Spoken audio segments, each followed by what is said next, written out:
brought to you in part by True Value Hardware, your store of first choice.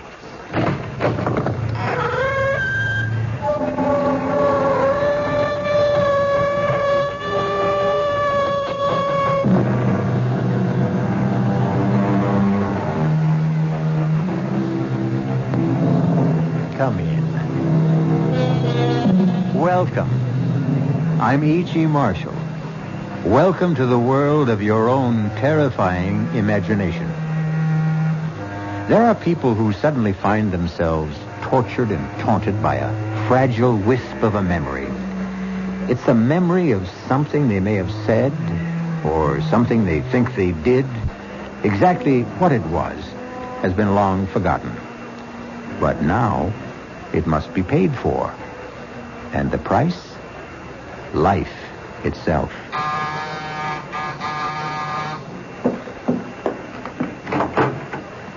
Yes? Are you Mrs. Louise Goodman? That's right. Are you sure? Why, of course I'm sure.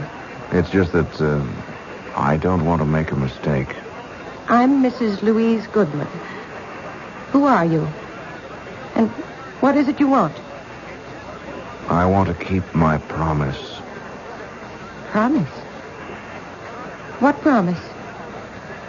I promised I'd kill you. Remember?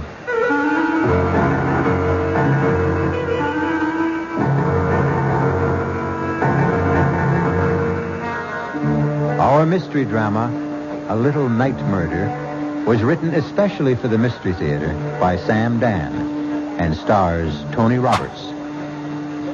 I'll be back shortly with Act One.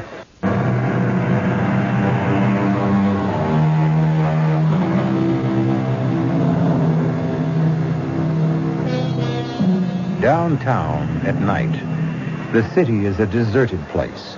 The lofty office buildings, those gleaming towers of glass and steel, stand quiet, empty and foreboding, like ancient temples. And like the ancient temples, they also have their priestesses. These are the ladies who enter at night with mops and brooms and vacuum cleaners to clear away the debris of the day's worship and purify the offices for tomorrow's rituals.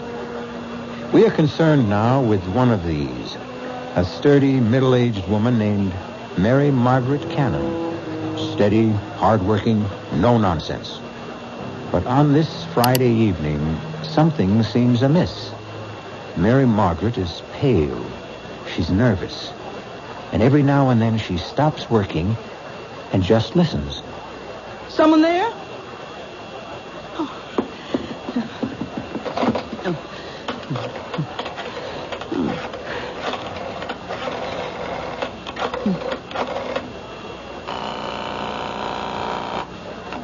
Hello?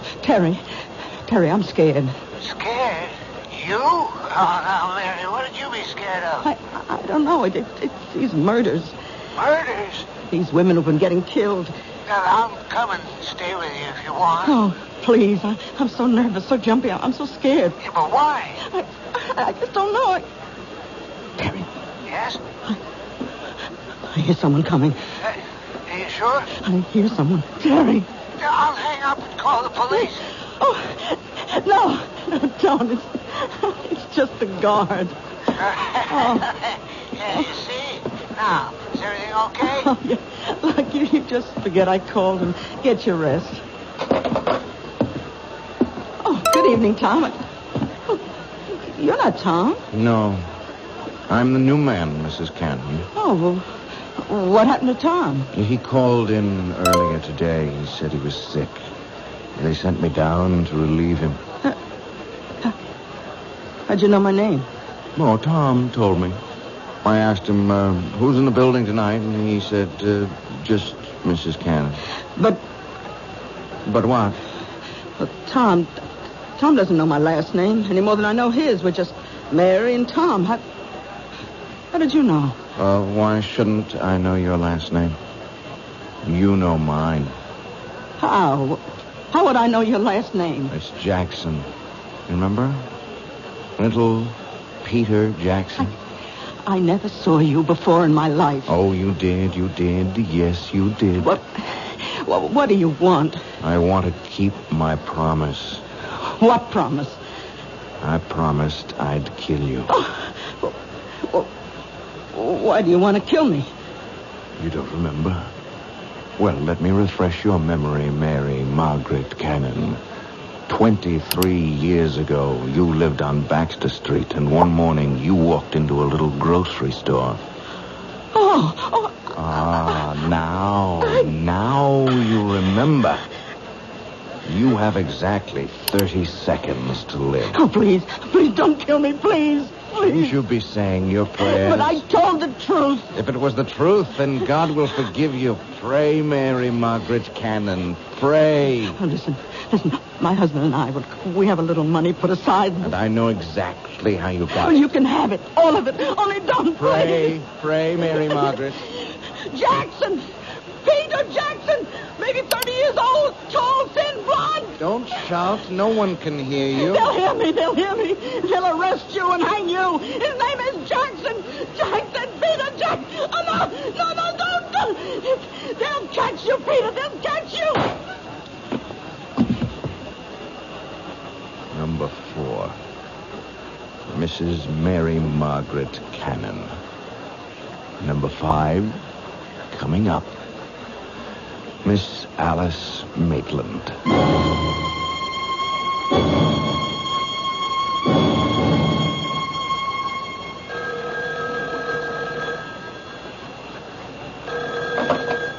Captain Blake. Yes, Commissioner. Commissioner, I understand you. Listen, if you think somebody else can run it better, then get somebody else. I agree, sir. Yes, sir. No need for any of us to blow his stack. Absolutely, sir. Yes, I'll keep you informed. Wow, we got a pretty good one here. Is this your first mad killer assignment, Lou? Yeah, I guess so, Captain. Mad killers, mad bombers, mad stranglers, you name it. You get one every 10, 15 years. You can count on it. You get a rash of absolutely senseless killings. No motive, no rhyme, no reason. Should we talk to her husband again? What for? All he's going to tell us is what a great lady she was and how neither of them ever had any enemies. Captain Blake, just suppose it isn't a mad killer. 4 murders in 11 days. Number 1, Mrs. Martha Denson, shot while parking her car late at night.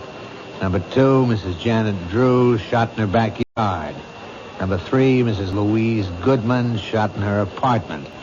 Number 4, this cleaning lady, shot while at work. Well, could there be a connection? Did they have something in common? There's no pattern. None of them knew each other as far as we can make out, or even had anything in common. Yeah, that we know of. It's the toughest situation in our business. A mad killer. Okay, he's a mad killer. Every killer is mad. But does this one have a method to his madness? Yeah. He uses a .38 caliber revolver and shoots women.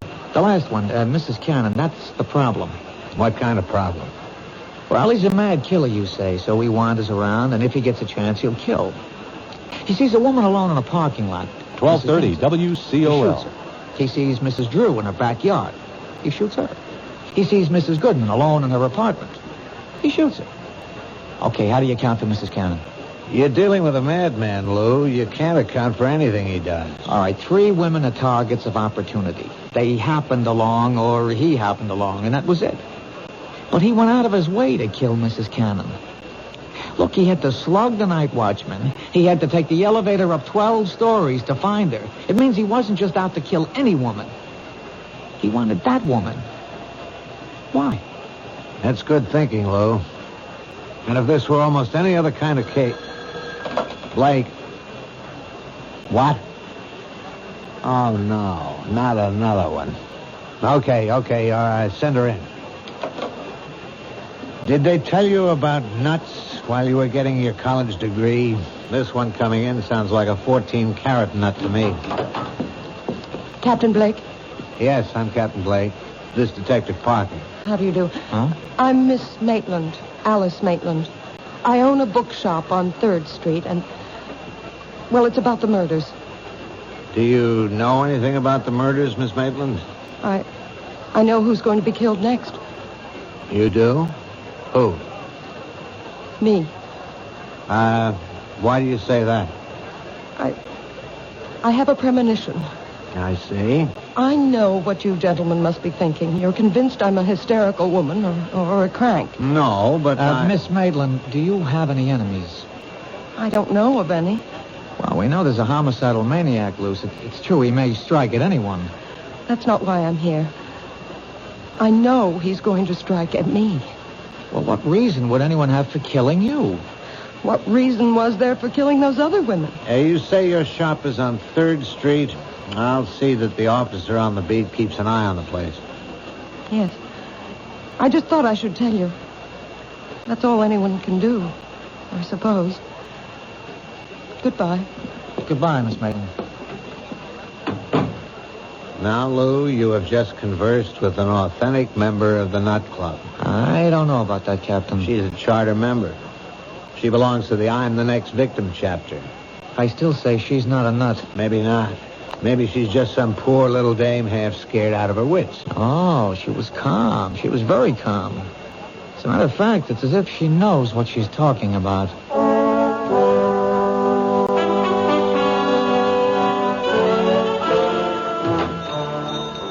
May I help you? Oh. Hello. Remember me? Yes. You're one of the detectives I spoke with. Yeah, Lou Parker. Tell me why you came to police headquarters with a story that, well, rationally it doesn't make sense. You said as much yourself. You felt that you had made yourself seem somewhat ridiculous. But now, well, forget all that. I'm willing to assume that your story is true, that you really are next on the list. Then you do believe me? I'm willing to accept what you say, but you have to help me.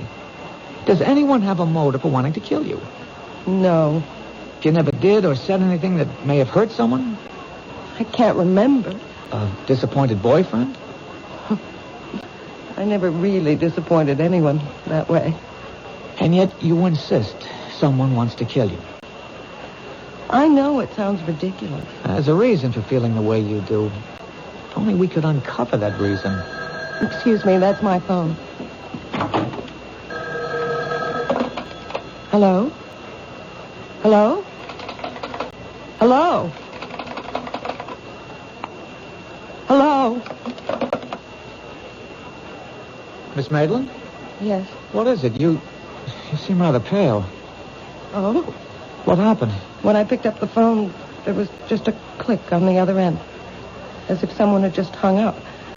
Well, why should that seem to upset you? Well, because it's happened before. It has? Yes. Frequently? I mean, often enough so that it really isn't just an accident? 3, 4, perhaps 5 times a day. When did it start? Oh, I'd say about 2 weeks ago. I remember it happened 3 times the night the first of those women was murdered. Well, why didn't you tell us this before? I didn't think it was anything important. May I use your phone? It's back there in the office. Okay, I'll only be a moment. May I help you? Yes. Is your name Alice Maitland? Yes. Can I do anything for you? Well, you see, I came here because I have to keep a certain promise I made.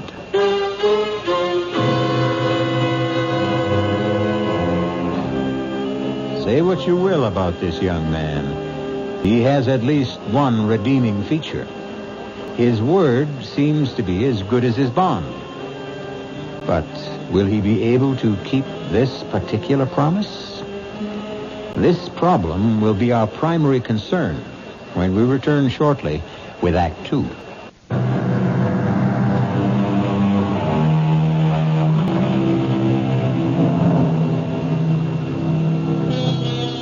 At one time, a young man named Peter Jackson has made the same promise to several women.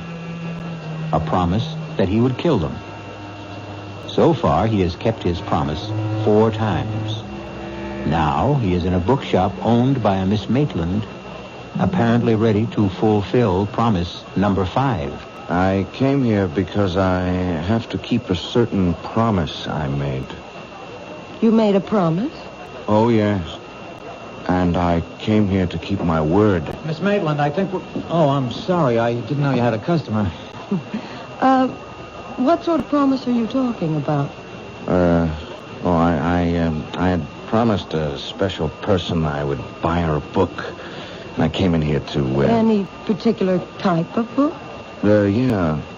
Yes, a good murder mystery. Oh, well, we have the latest Jonathan Merriweather novel. No, I don't dig him. Nothing happens. You got anything by Mike Stilson? Now, there's a guy who really writes murders. I mean, he kills somebody every other page. Oh, we're sold out on the latest. It's called Blood on the Street. Yeah, that's the one in which this guy kills all those dames. Look, if you're interested in that kind of stuff, all you have to do is read the newspapers. Do I tell you what to read, buddy? Sorry. I could order the book and have it day after tomorrow. Oh, no. That'll be too late. Well, try us again. Sure.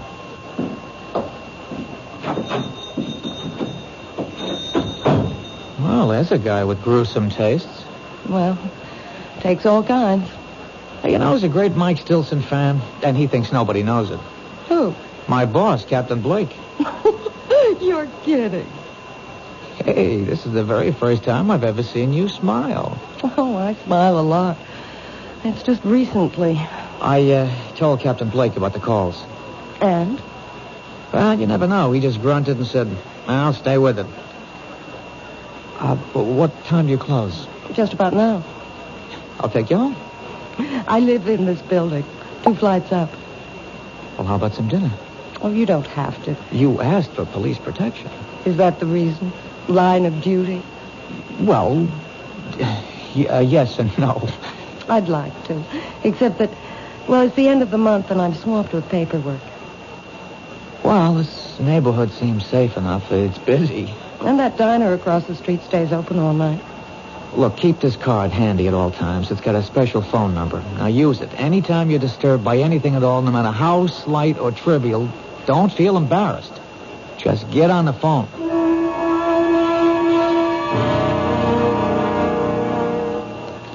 Well, I've already told the officers everything. Yeah, I know, Mr. Cannon, but I just have one more question. It's very important. What could be important? Mary's dead. You said that Mrs. Cannon had no enemies. I'll take that back. She had a great many enemies. But when we asked you last night, you said she had none. Sometimes when you think about a question, you see it in a whole new light. Can you name some of these enemies? She was good. She was honest. I'm sure she was, but just tell me this. During the past 10 days or so, would the phone ring and then go dead as soon as you picked it up? Yeah, now that you mention it, yeah, it happened. Often? At least 2, 3, maybe 4 times a day. I see. Is the name Alice Maitland familiar? Alice Maitland. Think. Alice Maitland. You know, there is something familiar about it. The Alice Maitland. Think of the type person with whom you could associate that name. Now, would she be a movie star, a librarian, a teacher, a woman who might own a bookstore? No, none of those. I think of a little girl. A little girl named Alice Maitland. Did she live in the neighborhood? You know, these past couple of years, my memory, it just comes and goes. Right now, it's gone. Well, if ever you remember why and how you know Alice Maitland, call the number on this card.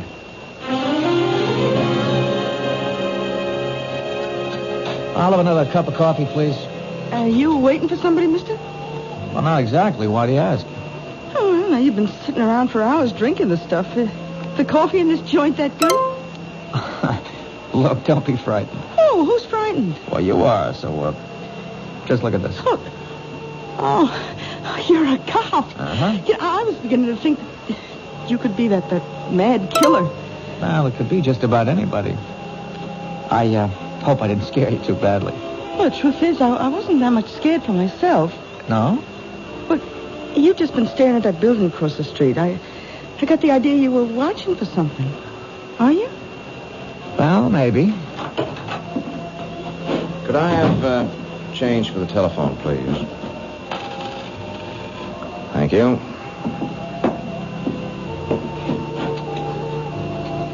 Now, where have I seen him before? What did you say? Nothing. Just talking to myself. You do that a lot, don't you? Do what? Talk to yourself. Well, that was a short call. She wasn't home. Oh, it's too bad. Did you find the book? What book? The one by Mike Stilson. Oh. No. Well, keep looking. You know the best way to stop talking to yourself? No. Get married. The light went on in her room. What's that? He went to the booth. He only had time to dial, and the light went on in Alice's apartment. Who's Alice? It could be a coincidence. Wait a minute.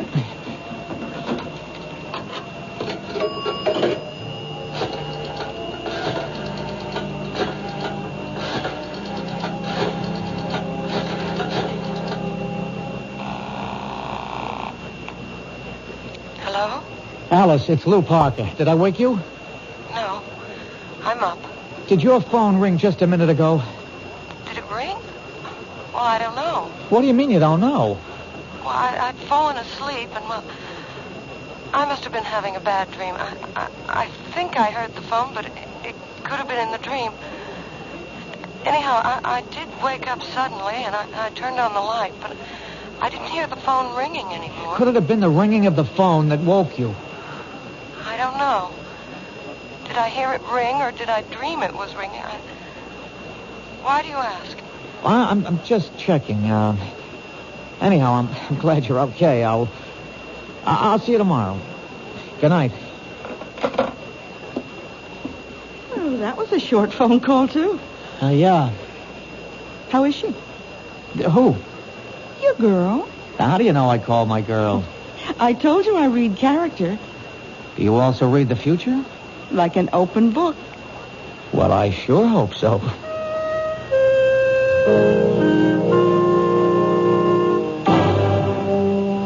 Captain, we got ourselves the killer. Oh, how can you be sure of your guy? I saw him in the bookshop. Does that make him a suspect? Maybe he likes to read. Then again in the diner. He may have been hungry. He didn't eat. He just went into the phone booth. He didn't even make a call. He was in there just long enough to let the number ring, and then he was out. So? So the light went on in Alice's, Miss Maitland's apartment. You mean he called her and hung up? Well, what? she isn't sure. How can she not be sure? The phone rang or it didn't? It isn't that simple. You see, she was asleep and she can't be sure.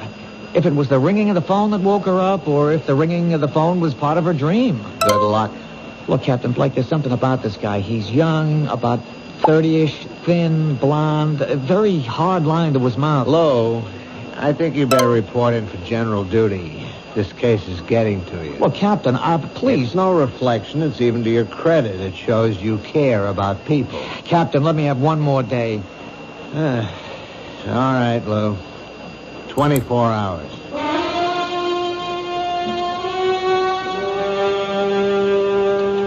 I'm sorry I've caused you so much embarrassment, Lou. That's all right. Captain Blake is unhappy. He'll get over it. He thinks I'm crazy. Well, he thinks most people are crazy. Lou, you can't keep guarding me forever. He has to strike at you soon. That's the pattern. He's done 4 murders in 12 days. That's one every 3 days. This is the night of the 15th day. He's due. Unless what? Unless I've scared him off for a while. No, keep away from your window. Why? Well, if he's around, we'll be tipped off. But could I have scared him away? After all, how would he know I'm a cop? You never saw him before? Never. We have to assume he's our killer. And what is the only thing we know about him besides his general physical description? We know he wanted a book by Mike Stilson. Blood on the streets. But he could have made that up on the spur of the moment. People rarely make things up in the spur of the moment. He knows what he's doing. He's out to frighten you. The phone calls are a part of it. That book. There's something in it that would cause you to be frightened. But what? I don't know. I've never read it. Well, he figures you did. After all, you own a bookstore. I have to sell books by Mike Stilson, but no one can force me to read them. Well, the clue is in that book. Wait a minute.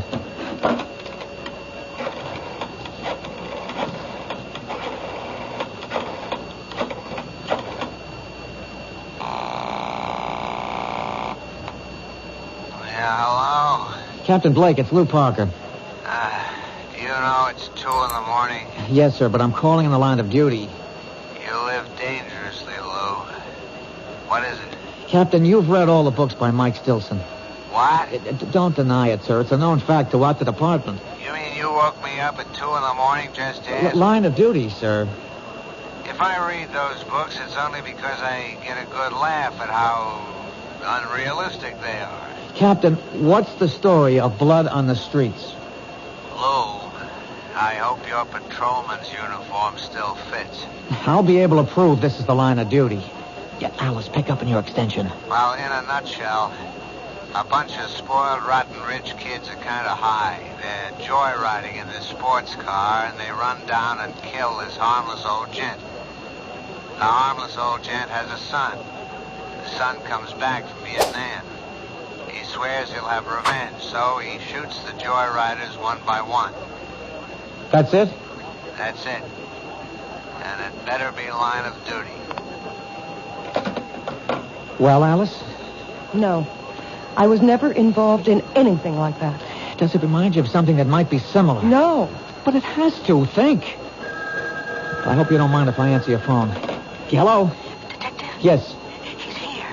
You know, Blondie. He's sitting at the counter. He's having a ham sandwich and a glass of milk. Thanks. He can't see me, but I can see him. Oh, he's headed for the phone booth. Oh, good work. We better hang up. What is it, Lou? Well, right now, right here and now, we're going to find out. If that telephone should ring...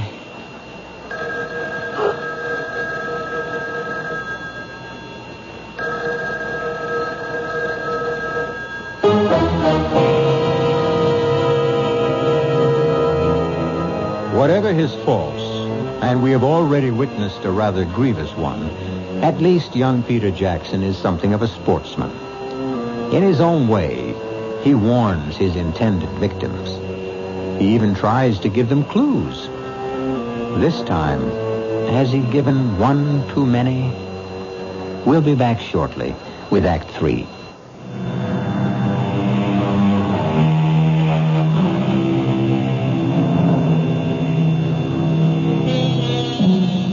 What would our civilization be without the telephone? Imagine your life without it. And the way the telephone works, it requires two people to complete a call. However, some of the most eloquent conversations can be carried on when there's no one at the other end, as you shall hear. Answer it, Alice. Answer it. Hello? He hung up. Now I've got him. Where are you going? You stay here.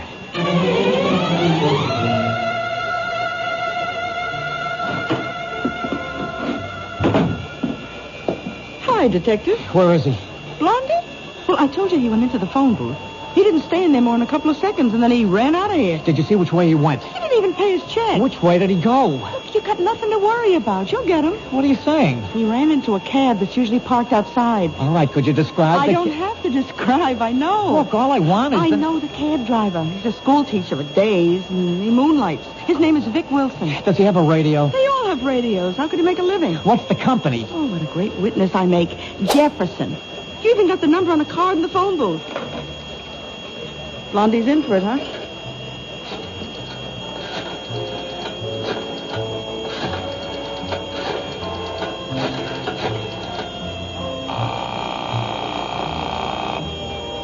Jefferson Cabs. This is a police call. You have a driver, Vic Wilson. He's on a job right now. The minute he checks in, have him report back to the diner at 3rd Street, to Detective Parker.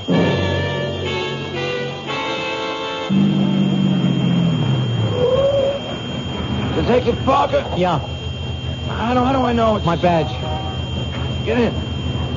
Can't be too careful of that maniac running around loose. Where'd you take your last fare? 790 Crescent. Oh, what is it? It's an apartment building. How big? 6 family, I'd say. Attached? No, it's all by itself. There's an empty lot on either side. They're renovating the neighborhood. It's about time. He lives there, huh? Yeah, I've been taking him there for the last couple of days. He comes out of the diner, he gets into the camp, that's where he goes. That's good enough. Is he a bad boy? Well, you wouldn't give him a star for good conduct, teacher. Throw on those searchlights, Haggerty, and hand me that bullhorn. We know who you are, and we know you're in there. We'll give you exactly 60 seconds to come out. Walk out the front door with your hands in the air. Keep behind the car, Lou. A nut like this one might want to take some people with him. You've had your minute. Come out, or we'll come in. All right, let's get in there fast. Open up, police. All right, stand to the side of the door, Lou. Cover me.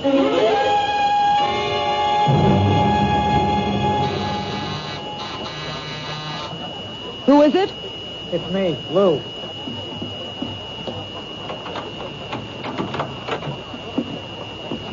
Lou. Lou, what happened?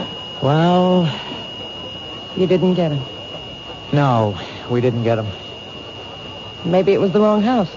No, the cab driver insists that's where he's been taking him.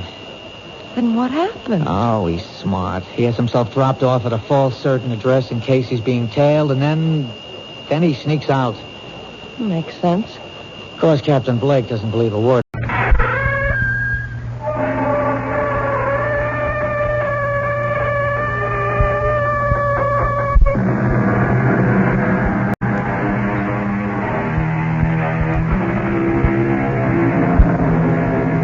Come in. Welcome. I'm E.G. Marshall. Welcome to the sounds of suspense. To the fear you can hear. Horror that makes the flesh crawl as with maggots. Terror that turns the brain to jelly. These mark the work of Edgar Allan Poe. For nearly a century and a half, readers have wondered at the mad creations of his fevered brain, even as their blood ran cold with fear. As shall yours.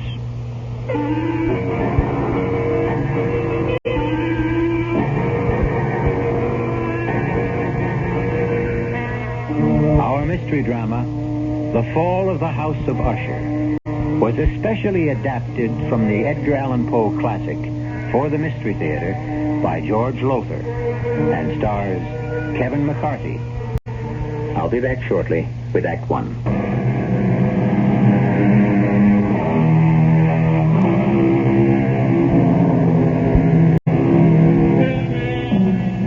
I must warn you that there lies ahead for you a tale so gruesome that when it ends, you will know beyond doubt that never in your life before have you experienced such revulsion. Are you prepared for this? Come then to a certain room where a man named Gabriel Mannering sits writing in his diary. A certain room in the House of Usher. I sit here writing this diary, when in truth, were I not a fool, I should have already departed this frightful place. Already I have sensed such horrors in these first hours of my visit that I tremble at the thought of what may be in store for my friend Roderick Usher. And for me. During the whole of this dull, dark autumn day, I had passed on horseback through a singularly dreary tract of country, and at length found myself, as the shades of evening drew on, within a view of this bleak and melancholy house, the House of Usher. I felt at once an iciness, a sickening of my heart, and wondered what it was that so unnerved me. I was soon to find out.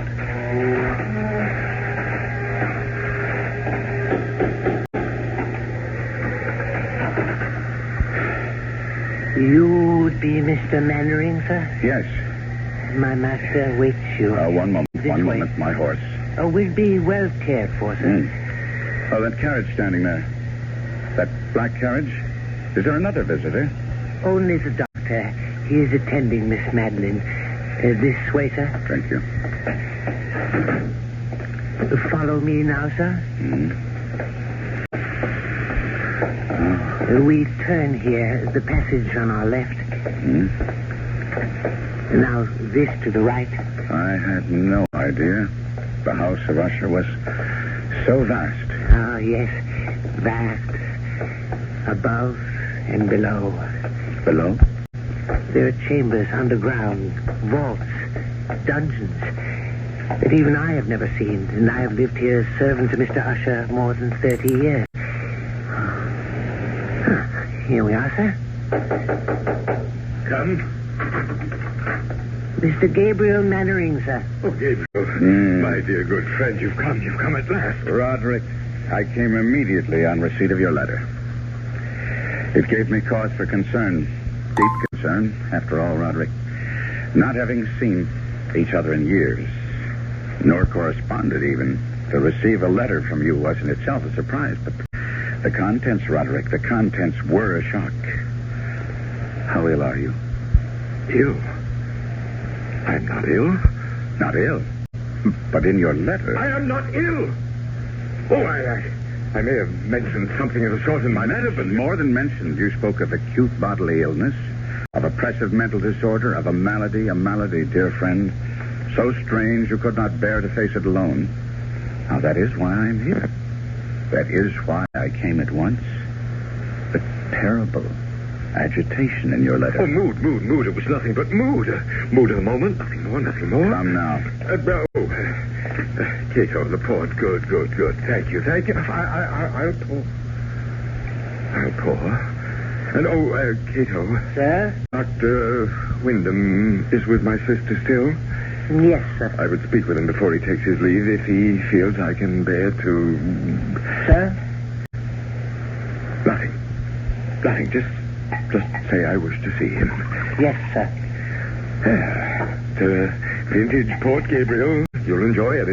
Its aroma, its fragrant bouquet will delight your nostrils. Its taste will fall sweet on your tongue. Your health, good friend. And yours, Roderick. Well, now, tell me about yourself, Gabriel. How has life gone with you all these years? Oh, as all lives go, I suppose. Has been the good, the bad, the indifferent. Yes, well, mine has been mostly bad. I've prospered. My importing business in Baton Rouge. Ruination, that's been my lot, my fate. The fate of the House of Usher. Well, if you are financially in need... No. I speak of another kind of ruination. Decadence. I speak of the evil that molders within my body, my mind, my house. House? Oh, no house this. A tomb that houses the living. You are ill. Yes, I lied. I am ill with what? With what? With fear. Fear? Of what? I know not. Well, what do we all fear, each of us? What living thing has not known fear? It lives within us, this fear. It rots within us, as I rot within this house. But mark you, good friend, whereas with others fear rides like a restless maggot only now and again, with me, it's ever present, a colorless slime growing within me, spreading, engulfing, drowning me. Roderick. No. I'm all right now. I'm all right. You must go. Go? Well, you shouldn't have come. I shouldn't have asked you. You must leave this house of death, this tomb. Stop that. Now stop. I tell you that... Enough. enough now. Here. Sit down. Compose yourself. Now hear me, Roderick. I came a great distance through the foulest time of the year to be with you, and here I shall stay until you are well again. Oh, you don't understand. I shall never get well. Of course you will. No. No, she is dying, you see, and I... Your sister? Is it she who is dying? Yes, Madeline. But it's she who is dying. If it is... No, you don't understand. You don't understand. Come in. Dr. Wyndham. Come in, Doctor. Thank you, Cato. May I introduce myself, Doctor?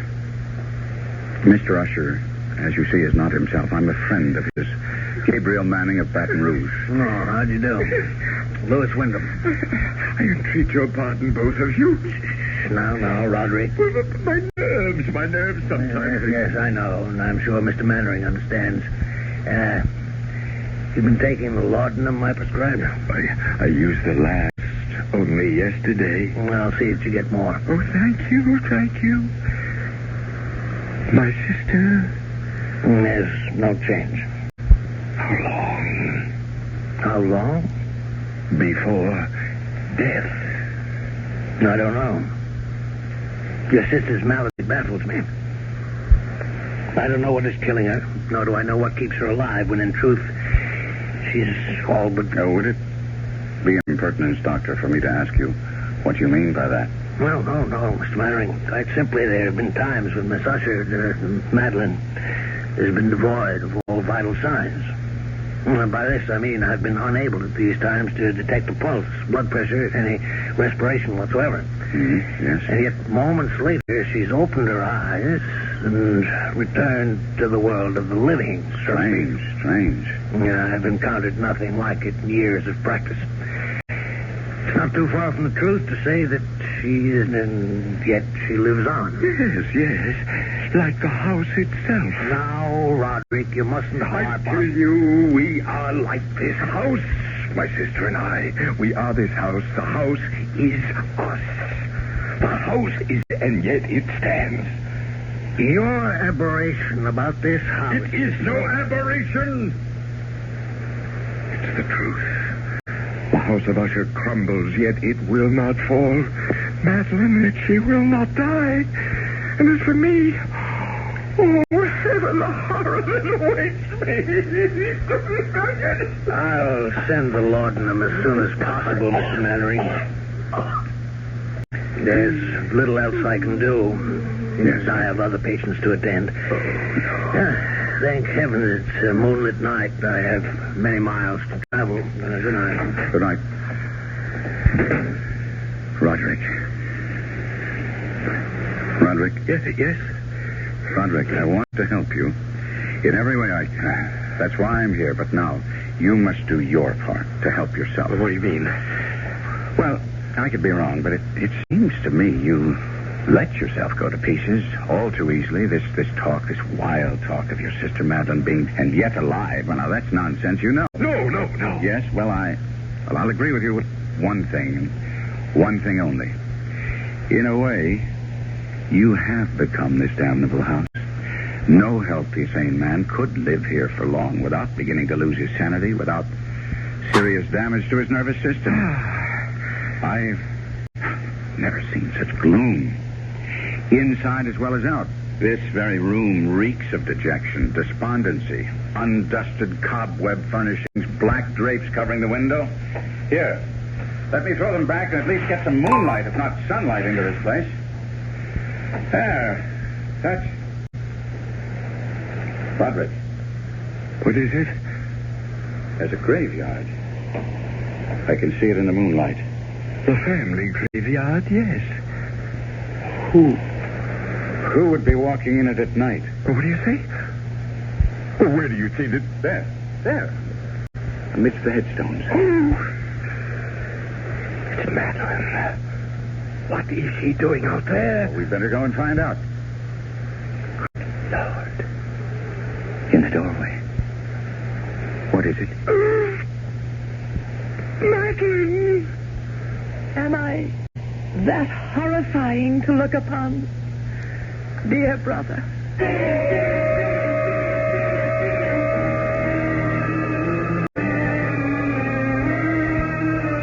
Madeline Usher walks among the headstones of the Usher graveyard, yet stands in the doorway at the same time.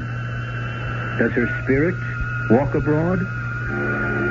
Is she that close to death? I'll be back shortly with Act 2.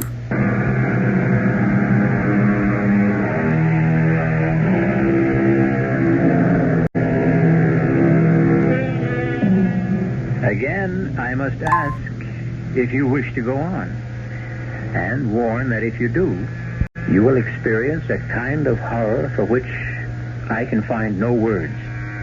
Even Gabriel Mannering, writing in his diary, found it difficult to express his feelings in that moment of first meeting with Madeline Usher. I seek and cannot find words to recreate the terror of that moment. Not a woman, but a corpse stood before us in the doorway of that awful room. The very woman, or corpse, if you will, that but an instant before Roderick Usher and I had glimpsed in the moonlight graveyard beyond the window. If she is alive, I thought, she should be. Fatuously, I said, "You are Madeline Usher?" Yes. How do you do? I'm Gabriel Mannering. I know. Ah, you winced as you took my hand. What? You felt it. Coldness. No. Yes. You need not dissemble with me. Even now, you find it hard not to stare at the dark patches on my face, the putrescence that lives. Yes, thrives in my dying flesh. Madeline, my dearest sister, you should be lying down, resting. You mustn't waste your energy. I wanted to meet your friend. Someone from the world of life outside this house. This tomb. I wanted to... needed... Falling. Put her on the couch, Gabriel. No. Better still, we'll carry her to her room. No pulse. No heartbeat. Is she... Well, heaven help me. It's impossible to say. Can you carry her alone? She weighs nothing. Follow me, then.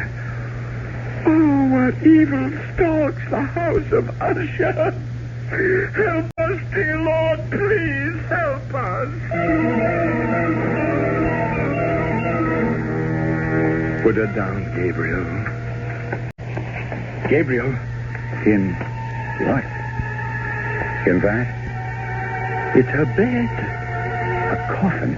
But nevertheless, it is her bed. It's where she rests and sleeps. And haven't you noticed? What she's wearing isn't a nightdress. A shroud. Yes. She's been ready for her burial for nearly a year now. Oh, look. See? Her eyes are fluttering. I'd have taken my oath she was Not yet. Not yet. Gabriel, my friend, come. Well, you don't leave her like this, alone, no company to cheer her when she wakes. She may not waken again today. She may not waken again. Come? No. Oh, wait. There's something about her. Something in her face that... It reminds me... Well, of course, it's you. Oh, you see, then? The family resemblance. Obvious. In spite of what the intimacy of death has done to the face, the resemblance is still there. It's more than a resemblance, Gabriel. What do you mean? Well, we are twins.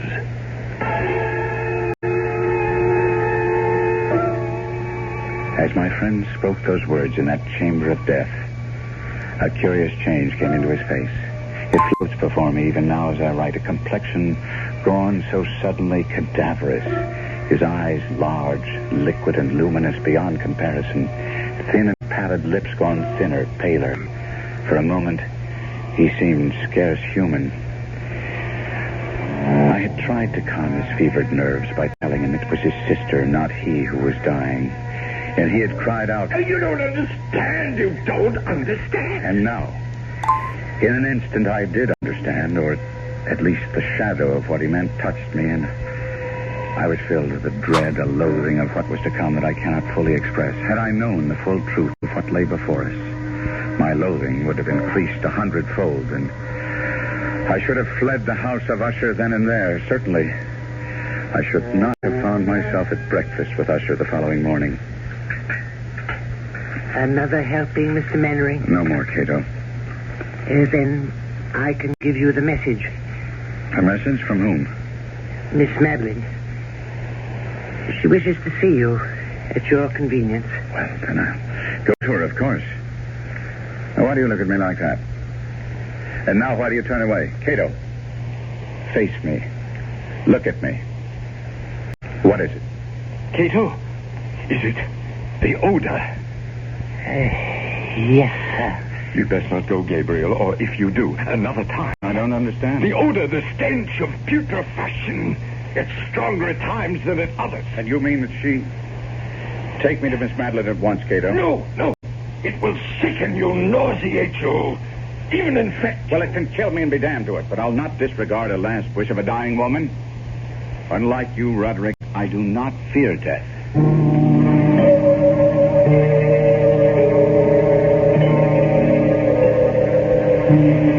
Miss Usher. Madeline. Are you too tired to speak now? No. Would you prefer I came back another time? No. How good of you to come at all. It's a privilege to be of use to you. Favor. I wish a favor. Anything in my power. I want to die. I'm in such pain and I want to die, but I cannot. Cannot? I'm afraid. There's nothing to fear. Death is only sleep, a dreamless sleep. No. Don't fear death. I don't fear. I fear. You fear what? Burial alive. Why would you have such a fear? What makes you think you might be buried alive? My mother. She? Promise. Spare yourself. Spare yourself. You need say no more. I promise. I promise you that you will not be buried alive. Rest. Rest now. Rest.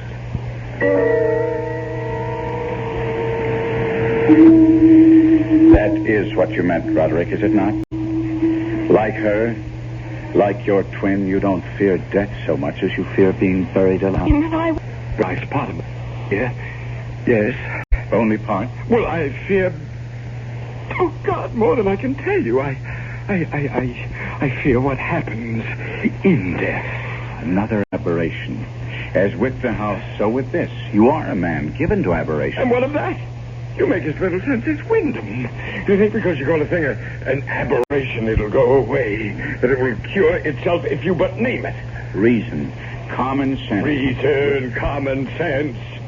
When you speak to me and Usher of reason and common sense, Do you not know of the madness that has tainted this family through its history? From the beginnings of the House of Usher, this house, this family, until now, until Madeline and me, the last of the Ushers, from beginning to end, from rise to fall. Roderick. Rise to fall. Roderick. From rise to fall. I had not thought on it before, but that is what it will be when she and I are dead. It will be the fall of the House of Usher. Yes, Cato. The laudanum, sir, from Dr. Wyndham. Oh, thank heaven. It has come none too soon.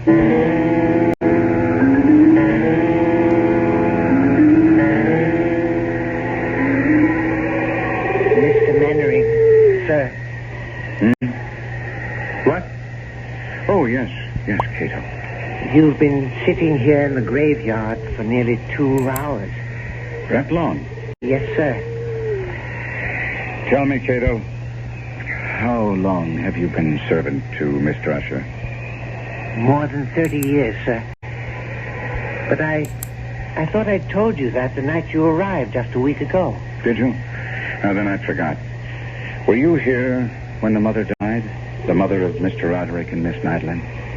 Why do you ask such a question, Miss Mannering? I don't know, really, except I've been dwelling on what Miss Madeline told me about her mother. Buried alive. Was she indeed? Sir, don't ask such questions. Don't dwell on such thoughts. Why not? It was discovered the mother had been buried alive. Yes. Tell me about it. Sir, I entreat you. Understand. You cannot stay in the House of Usher. No one can without something... I know not what, but something evil taking possession of his mind, his spirit, his very soul. It will happen to you. It is happening to you. No. You've been drawn here to this spot. You've been sitting here in the damp and chill for hours because you, too, have taken the first step toward madness. How did they discover she'd been buried alive? Sir, I beg you, turn your thoughts away from... How? If you must hear it. A few weeks after she had been buried, the coffin placed in that vault you see under the trees, it was discovered that she had been buried wearing a valuable ring. A ring? It contained a stone worth a fortune. It had been... Tell me about it. She had always worn it, and when the undertaker encoffined her, he neglected to remove it. He had no idea of its worth, or surely he'd have inquired whether the family wished her to wear it to the grave. And as you will understand, such was Miss Madeline's and Mr. Roderick's grief. They didn't think of the ring until weeks later. And decided to retrieve it. Yes. We went to the vault, the three of us, slid back the slab that covers it, and... sir, let us go in. Finish what you're telling me. There lay the coffin.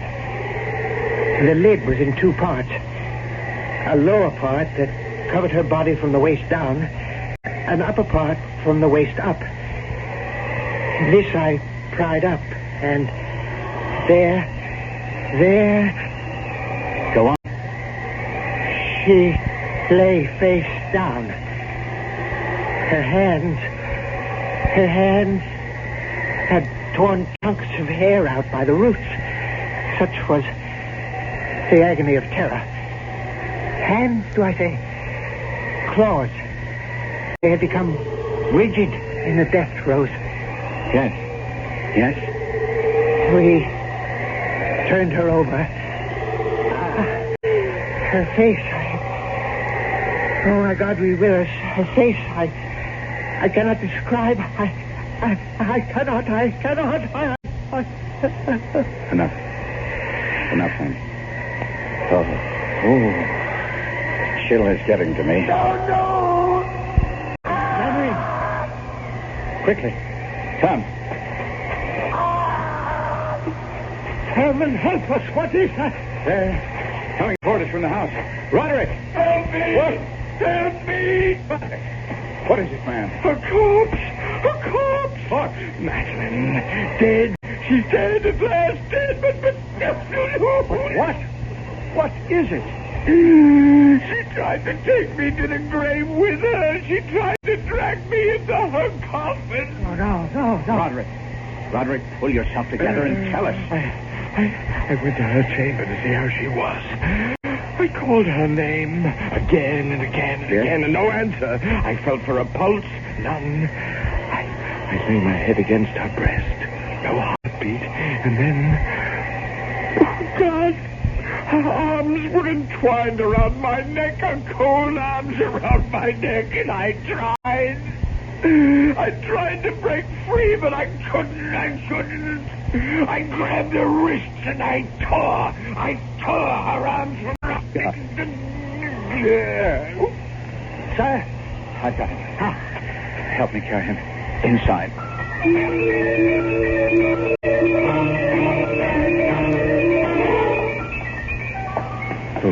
Oh, no. Now be calm, Cato. When Mr. Usher tore himself free, he must have dragged her half out of the coffin. Come. We must put her back in. Cato. I dare not touch her. Very well.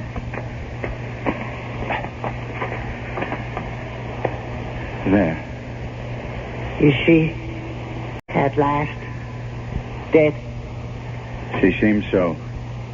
Ride for the doctor. Tell him to come at once. Yes, sir. Sir, you mean to stay here? Yes. But I will be gone at least 2 hours. If you change your mind, Grab the wrist. find your way back to the library in that maze of corridors. Don't worry about it. I shall stay here. I made her she'd not be buried alive, and I mean to keep that promise, Cato. Beginning now.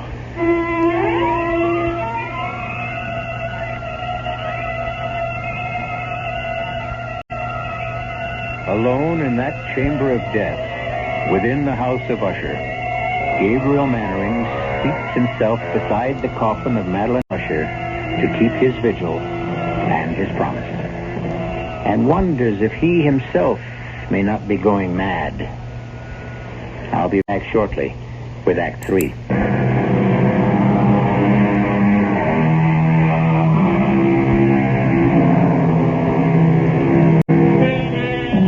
Terror so awful as to shatter the human mind haunts the House of Usher, hangs like a shroud in the air, drips on the spirit like the very slime upon the decaying walls. As Gabriel Mannering sits beside the coffin of Madeline Usher, he feels this terror seeping into him. Seeping into me like a rising tide of pollution. Cato said he would be gone 2 hours in fetching Dr. Wyndham, but to me, it seemed like 20 before I heard his returning footsteps. You don't look well. I'm all right. Sir, you deceive yourself.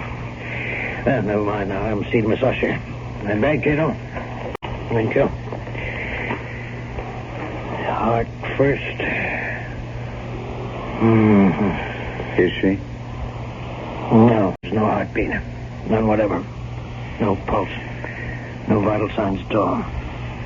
She is gone, then? Hey, Mr. Mannering, I have attended her in this strange illness for nearly a year. I've seen her in this state 4 times before. What's to be done? What indeed? Well, I would wait a few days at least, and then I should bury her. No. No. She feared to be buried alive. Yes, I know. Her mother. You attended her? No, another man. From what I've been able to learn, I judge her illness was similar, just as unaccountable as baffling. Well, Mr. Mannering, she did indeed fear the same fate her mother suffered, but I think that after, say, 3 or 4 days... I say no. At least a week. No, 2. Even 3. You don't know what you're saying. You can't keep a body for 2 or 3 weeks. Especially hers. Why especially hers? Well, look at her, man. Here. See? Under the skin of the cheeks. Those gray patches. She's partially decomposed already. I gave her my word, Doctor. I said we would make sure. There is an evil in this house.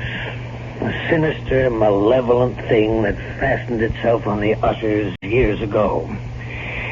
And is beginning to fasten itself on you. Now, Doctor. Now, hear me out. I have not seen you in some days.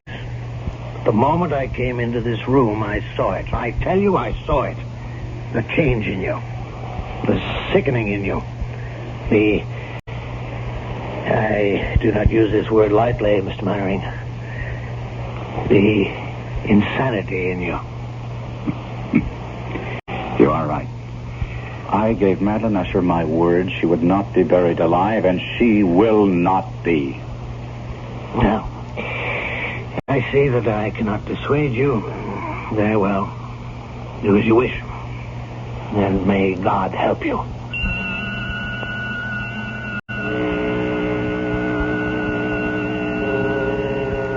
I stayed by her coffin for yet another hour or so, making sure there were no signs of life. Then I returned to the library, led there, of course, by Cato, for I could never have found my own way through that maze of corridors and passages.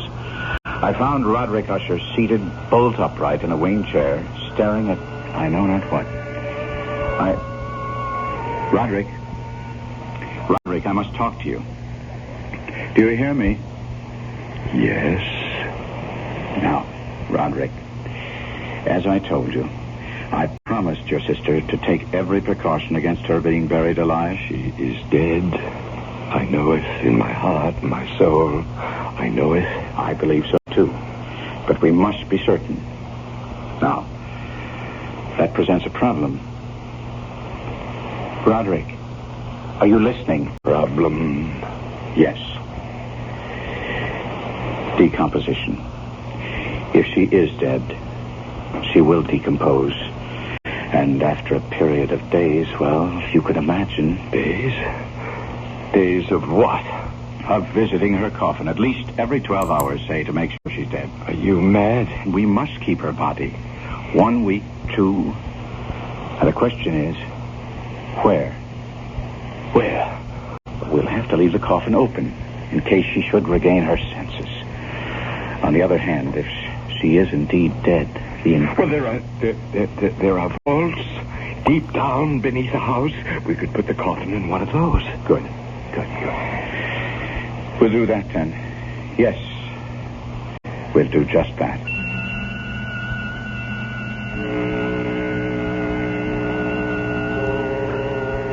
Together, Usher and I arranged for the temporary entombment of Madeline, his twin.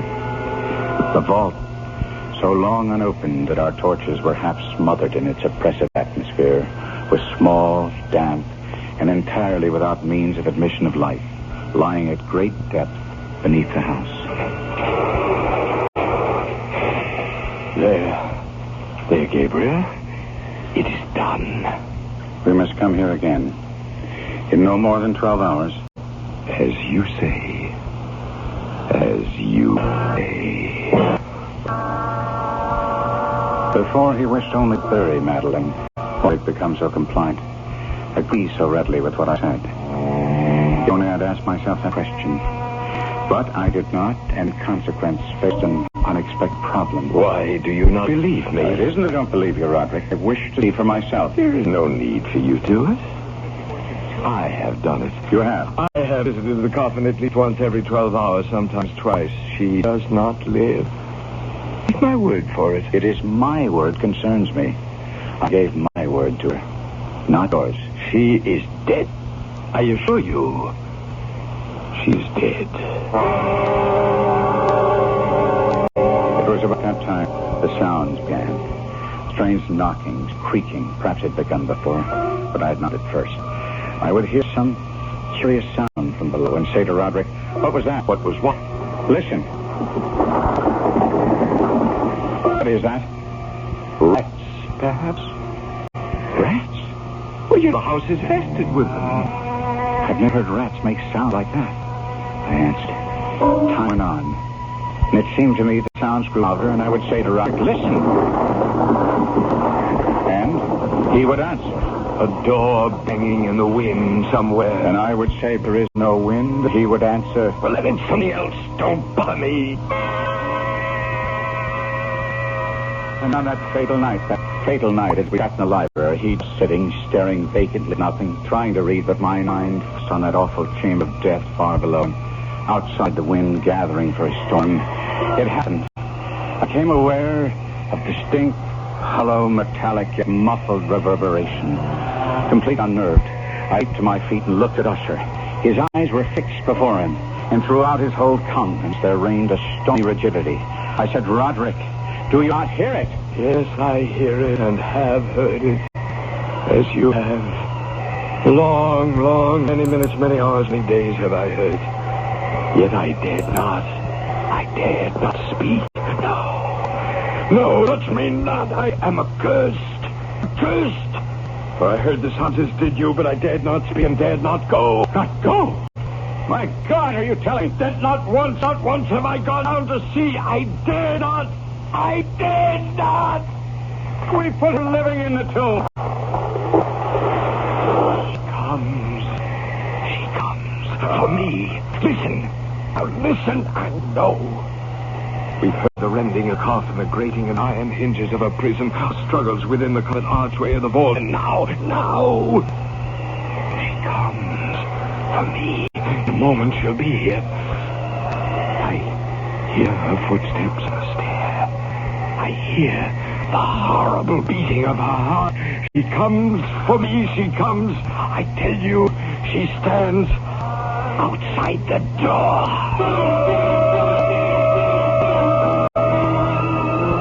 And as if in the superhuman energy of his utterance there had been found the potency of a spell, the huge antique panels to which he pointed drew slowly back. And outside those doors did stand the towering and enshrouded figure of Madeline. There was blood on her white robe, evidence of some bitter struggle on every portion of her putrefied frame. For an instant she remained trembling and reeling to and fro upon the threshold. And then with a moaning cry, fell heavily inward on her brother, and in her violent, now final death agony, bore him to the floor. A corpse. A victim to the terrors of all he had anticipated.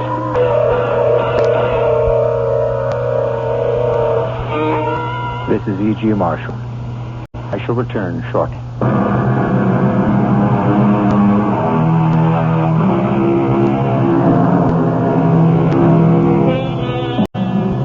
The manuscript of The Fall of House of Usher ends thus. I fled from the house, leaving all behind me. As I ran, I heard a sound so horrendous it made me stop and turn. My brain reeled. Looking back, I saw the mighty walls of the house burst asunder. And in a few moments, the moon, breaking through scudding clouds, a blood-red moon, revealed the end. The fall of House of Usher. Our cast included Kevin McCarthy, Arnold Moss, Marion Sotis, and Robert Biden. The entire production was under the direction of Hyman Brown.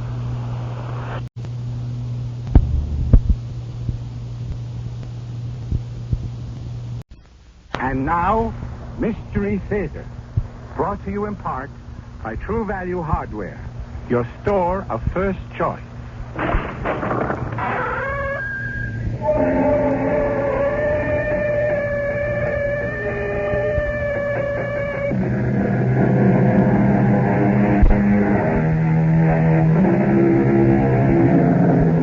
Come in.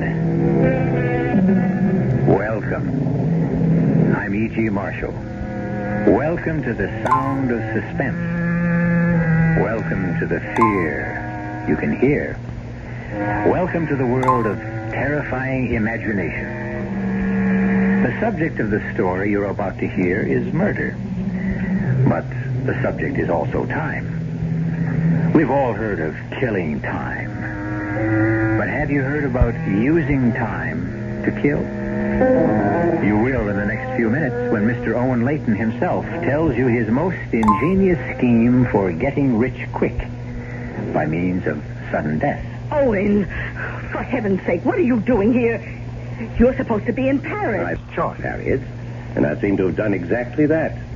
By the way, I met your charming dance in although I'm quite sure he didn't see me. But I don't understand. How could you possibly have returned home so soon? I was in a terrible hurry to see you, darling. I simply couldn't wait to see you. And do this. Oh, no.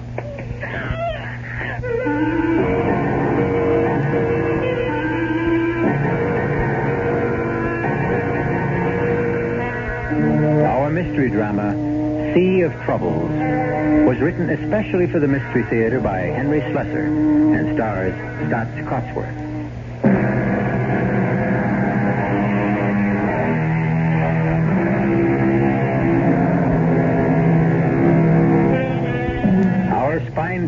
begins across the sea, in the delightful city of Paris. They say that you can sit at a sidewalk cafe in one of these streets and sooner or later meet everyone you've ever known. Well, now we're going to introduce you to someone who you don't know, but whose acquaintance you'll enjoy making. His name is Owen Layton, and he prefers to tell you his unusual story in his own words. I arrived in Paris at 10 o'clock that morning, but I didn't leave my hotel room until well after 4. I knew my brother Gerald's habits only too well. He'd probably be sleeping until noon, so I knew where he would be at 4 p.m., of course, at Patrick's Cafe on the Rue de Montparnasse. Everyone loved Gerald at Patrick's because he was famous for always paying his bills. With my money, of course. Bonjour, monsieur. Bonjour. I chose a table well to the side, but my appearance still attracted considerable attention. And why not? With my rumpled English tweeds, a long gray beard in the style of Ulysses S. Grant, a pair of crutches to keep my monstrously bandaged foot off the Parisian asphalt. Well, I must have been quite a sight. Garçon, a pain d'eau, s'il vous plaît. Très bien, monsieur. Well, what do you know, Owen, for the love of Pete? Hello, Gerald. I'm glad you were able to recognize me under all this hair and bandages. Well, how are you? What's the matter with your foot? Oh, never mind about that. Give me a look at you. I haven't seen my kid brother in over a year. You know something? You look more French than ever. Yeah, come on now. Let's hear about that foot, Owen. And the beard. When did you grow all that shrubbery, huh? Well, I got the idea from you. The last time I was in Paris. This thing? Yeah. This is nothing compared to you. Now, listen, the last time I saw a beard like that, it was on a $50 bill. Yes. I guess it got a little out of hand. I'm thinking of trimming it, as a matter of fact. More like your style. Well, I'll introduce you to my barber. Hey, do me a favor, Gerald. Finish this Pernod for me. I shouldn't be drinking with my foot. Well, what's your foot got to do with it? It's the gout. You remember, I wrote you about it a few months ago. I had an attack just before I sailed for Europe. Well, how's your painting coming along? You sold anything yet? The only thing I sold is my watch. As if you didn't know. Yes, I know. You came to Paris to starve in a garret. But you look pretty well fed to me. Speaking of that, how was Harriet, huh? Well, speaking of which, the money I sent you or being well fed? You know what I mean, Owen. How is she? Still the same? No. She's more of the same. She's richer than ever, and she's fatter than ever. She's also meaner than ever. Well, she couldn't be too mean. Now she let you grow that beard. I still don't see why you wanted to grow it. You always made such fun of mine. Well, I had my reasons, Gerald. It was part of my plan. Plan? What plan? Why, to kill my mean, fat wife, of course. So, this is your garret, is it? Pretty luxurious for a starving artist, isn't it? It's not bad. Yeah, and all those canvases.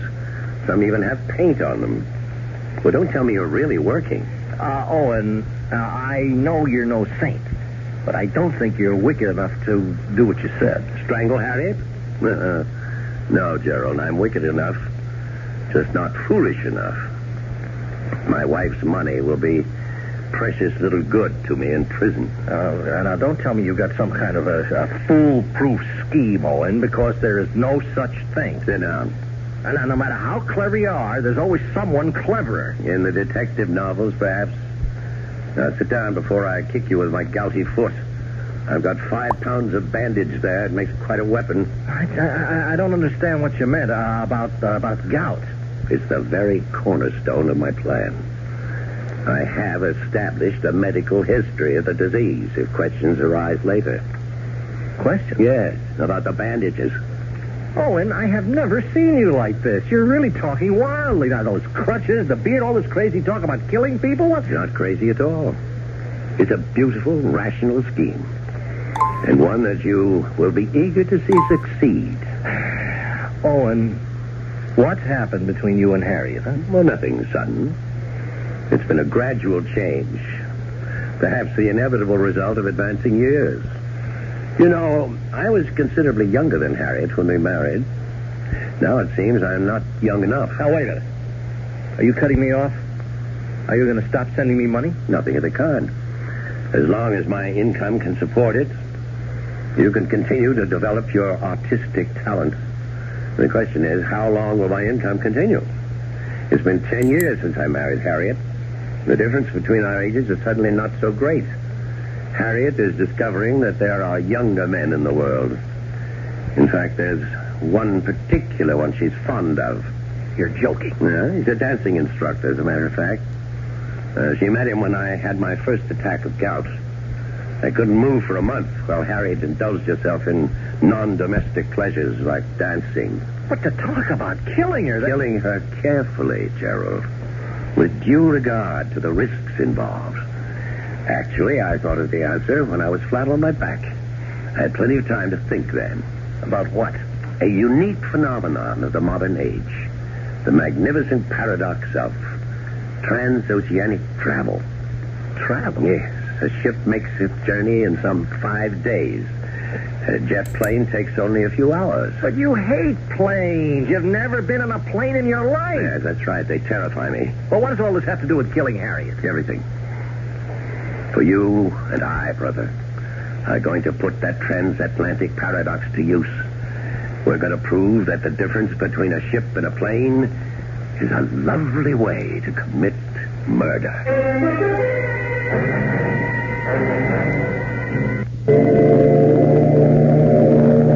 It was almost 2 weeks later that Gerald and I stood on the dock at Le Havre and looked at the trim lines of the SS Empress. She wasn't exactly the largest vessel lying at anchor, but on that particular Saturday, she was certainly the busiest. That was fine with me. The more excitement on the pier, the less noticeable Gerald and I were as we made our way toward A deck. Our progress was slow, since I never really managed to use those crutches. Finally, we made our way to stateroom G, and as the door finally shut behind us, I collapsed on the bunk. I looked at my younger brother's face and felt considerably better. Poor Gerald. His complexion was so pale white against his reddish beard, now fuller by 2 barbarous weeks. Relax, Gerald. I had your confidence, Owen. So let's take care of the passports first, and then we can call the steward. All right. Here they are. Ah, good. Now, we have to do... With infinite patience, I set about the delicate task of removing the small photographs from both passports. I was as precise as a jeweler. Then I squeezed glue from a tiny tube and replaced them. One bearded face substituted for the other one. Yes, my brother and I look quite a bit alike, despite the 6-year difference in our age. Owen, are you sure nobody will notice? Now, you're not supposed to tamper with these passports. Yes, that's true. And I understand it's also a crime to kill someone. Nevertheless, that's exactly what I plan to do. Now, let's ring for the steward. All right. The man who answered our ring was a perfect delight. An aging cockney with a thin crest of white hair, the mouth of a pixie, and the squinty eyes of a myopic. The latter, of course, was going to be a blessing. Everything all right, Mr. Layton? Yes, everything's just fine. Your name, Mr. Pawkins? Yes, sir, that's me. Sir Pawkins, at your service. Well, Mr. Pawkins, I'm afraid I'm going to be something of a burden to you on this voyage. As you see, I'm an invalid. Oh, yes, sir, your poor foot, sir. Exactly, my poor foot. As a result, I'm going to be forced to take all my meals in here. So you'll have to arrange matters with the dining steward. I trust that can be arranged. Oh, yes, sir. Don't you worry none about that, sir. Ah, good. Nor will I be spending any time on deck. The least bit of roll is extremely painful for me. So I'll remain in my stateroom until we reach port. Oh, what a pity, sir. Oh, it's all right. It's all right. I've got a great deal of business to take care of between here and New York. I'll have enough paperwork to keep me busy. So if you'll just bring me my meals and keep me from being disturbed, you'll be doing your job handsomely. All right? Understood? Oh, yes. Understood, Mr. Layton. See you later, then, Mr. Pawkins. Oh, yes, sir. We were lucky. He seems like a cooperative old geezer. Yes, but be careful. Always keep your door locked, so he can never enter without knocking. And every time he brings you that tray, make sure that you're either dozing or buried in papers. Understand? Understood. Yeah. Well, when I think about what you're going to do in New York while I'm on board the ship, What I'm going to do in New York is going to be a pleasure. But you're so cold-blooded about it, Owen. You are going to kill a human being. No, I never said that. I said I was going to kill Harriet.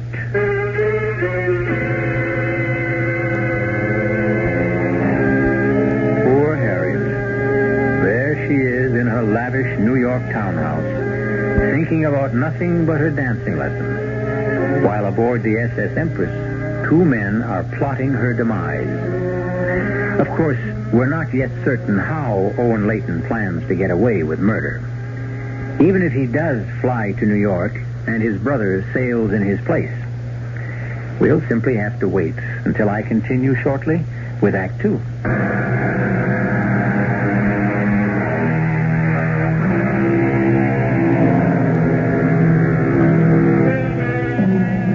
Now let's return to Stateroom G on A deck of the SS Empress.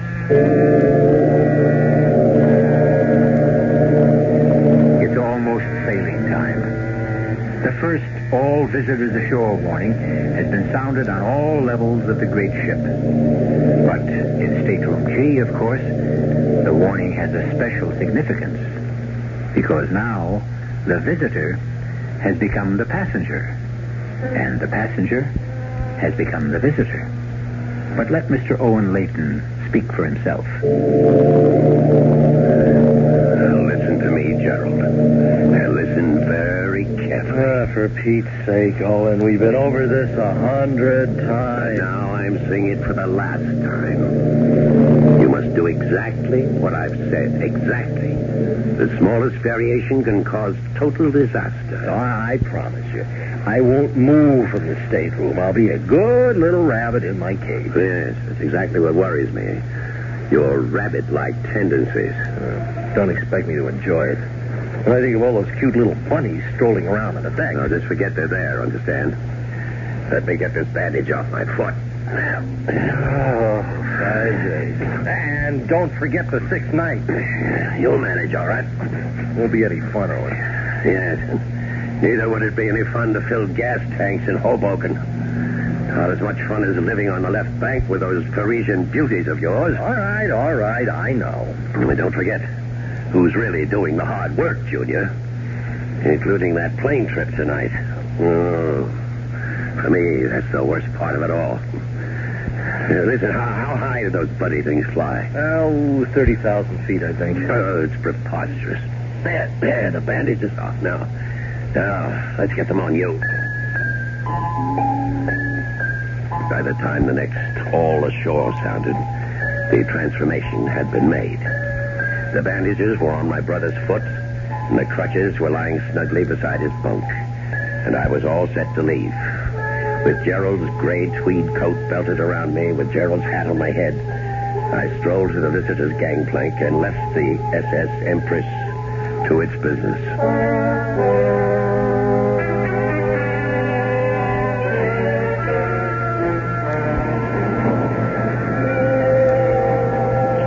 In a way, it was fortunate that I dreaded air travel so much.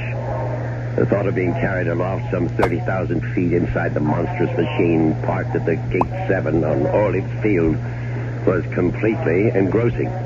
For this reason, I overcame any nervousness I might have had upon confronting the immigration authority. The official merely glanced at the photograph in my passport book, snapped it shut briskly, and handed it back. Mr. Gerald Robin Layton was on his way back home. I don't recall much about the flight. I remember about 10 minutes of sheer terror when we took off on what seemed like a ridiculously short runway. I know there were several more hours of alternating fright, numbness, and drowsiness, helped by liberal amounts of alcohol. And then there was that agonizing half hour following the captain's announcement of our approach into Kennedy International Airport. And wonder of wonders, I was safe. The only one in danger was my wife.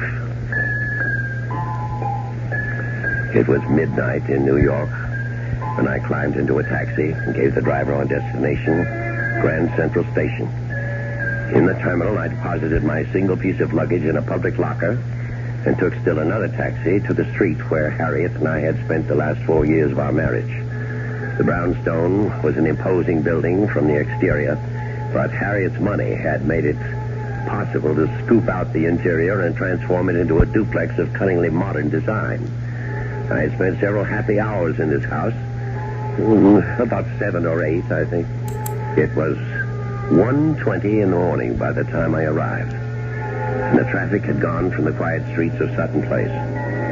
The street was empty. The shades of the buildings opposite had all been drawn against the night. I felt certain that no one saw me quietly insert the key into the lock of the front door. I went quietly upstairs to the bedroom. It was empty.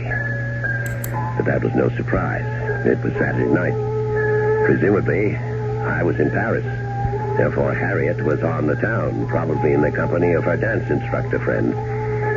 In a way, I was glad that she was running true to form. It helped me feel justified in taking the drastic course that I was about to take. About 20 minutes later, I heard the front door opening again. Oh, my feet. My feet. You danced my little tootsies off tonight. You Fred Astaire, you... Well, that's what you're paying me for, Mrs. Clayton. Oh, that's what you think, lover. Well, speaking of love... Oh, stop it now, Douglas. Now, stop it, brute. You mean I don't even get a kiss goodnight? Oh, tomorrow night, maybe. Right now, I want to go to sleep. I thought you looked a bit preoccupied tonight. Is anything wrong? No. Unless you count a cable from my husband. Well, he's still in Paris, isn't he? He sailed on the Empress. He'll be here in another 5 days. Well, that's too bad. Isn't it?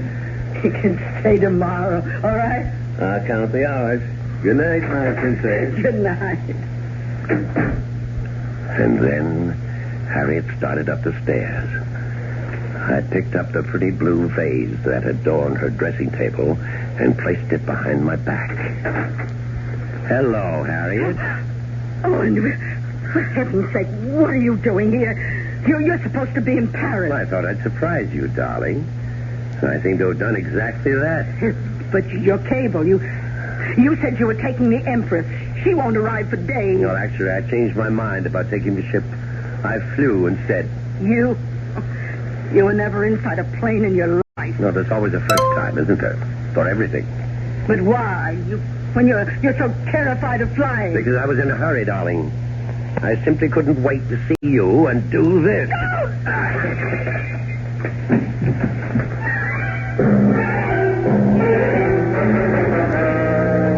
It was a shame about the vase. It cost a small fortune.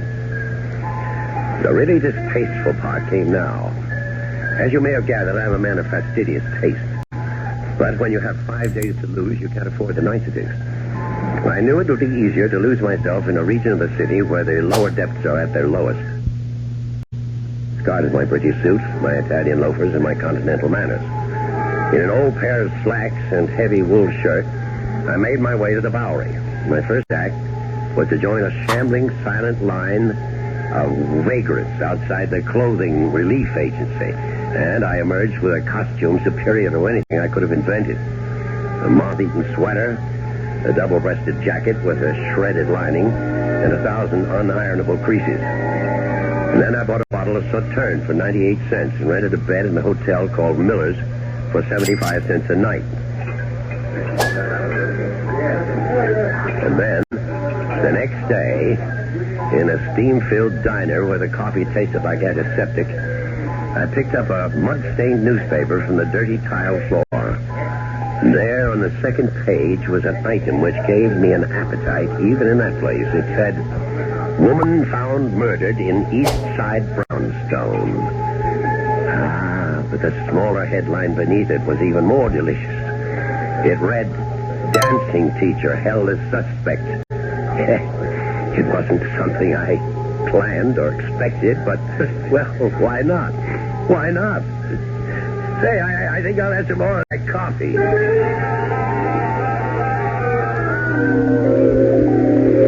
And then the 5 days were over. It wasn't very far from the Miller Hotel to the docks. The first glimpse I had of the Empress' beautiful bow on the horizon thrilled me in a way I had never known before. But I couldn't stand about and admire it. I had things to do. I made my way as unobtrusively as possible back to Grand Central Terminal. I removed my luggage from the locker, and then in the washroom I shaved and changed into clean clothes. Then I went down to Pier 16 to greet the arriving Empress. I knew that Gerald would be among the last of the passengers to appear. But then there he was, wearing my green plaid topcoat with a collar pulled around his throat, wearing my Homburg hanging low over his eyes. He was using my crutches, too, and not very well. But with his foot so heavily bandaged, he still made a convincing cripple. Owen, over here. You know, for a minute I didn't think you'd make it. Well, how was it? How did everything go? Fine. Look, when can I get rid of these crutches? They are killing. Never mind the crutches. What about the steward, Mr. Pawkins? Did you see him before you left the ship? No, I managed to avoid him. I didn't even tip him either, just as you said. Good. Now get into that car. This isn't your car, is it? It's a rental car. Now get inside so we can switch clothes. A rental car? Well, weren't you taking the chance?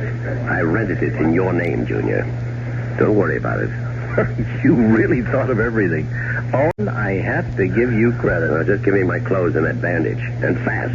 And so we made the switch, as before.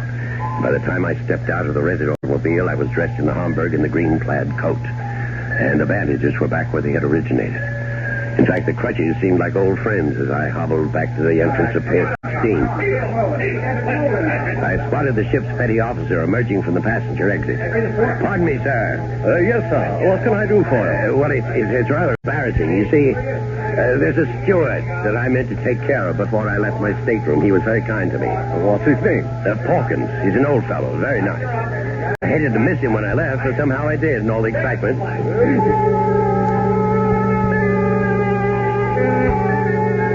Yes. Old Mr. Pawkins was more than pleased when I handed him the two $50 bills. There were actually tears in his eyes. Oh, this is most generous of you, sir. Most generous. Well, you took very good care of me, Pawkins. I know I was a nuisance. Oh, no, sir, you were never. Why, I hardly even saw you, sir. Well, still, you brought me all my meals and so forth, didn't you? Well, I was glad to do it, sir. Glad to be of service. And I hope you'll be back on the Empress with us soon again. I intend to be, Pawkins. Yes, you can be sure of that. As soon as I knew that Mr. Pawkins was remembered properly, and that he remembered me properly, I knew that everything was going to be just fine. I told my younger brother to drive his new car to the village, find himself a small apartment, and lay low. And I took a taxi to my home. I knew there would be company waiting for me. Mr. Layton? Yes, I'm Owen Layton. Who are you? Name is Lieutenant Farley, Mr. Layton, New York Police Department. Police? What's the matter? My house been robbed or something? I'm sorry we couldn't meet you at the ship. We knew you were coming back today, but we thought it would be easier to meet you here. And, break the news to you. What news? What are you talking about? Bad news, I'm afraid. Maybe we better go inside. Yes, come in. Of course, I knew exactly what the bad news was going to be. Now all I had to do was to keep from laughing out loud.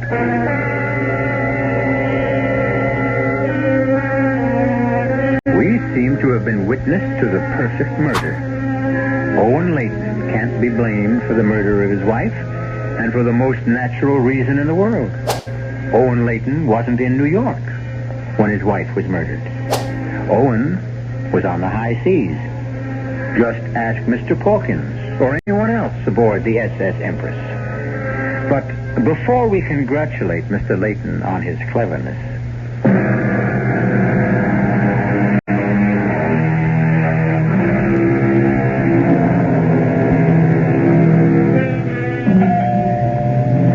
Owen Layton is a happy man today, despite the fact that he is all alone in the reconverted brownstone on Sutton Place. The smile never seems to leave his face. Even as he hobbles towards the front door to answer the insistent chimes, his bandaged foot and crutches don't seem to bother him in the least. In fact, one has the impression that despite the tragic loss of his wife, Mr. Layton...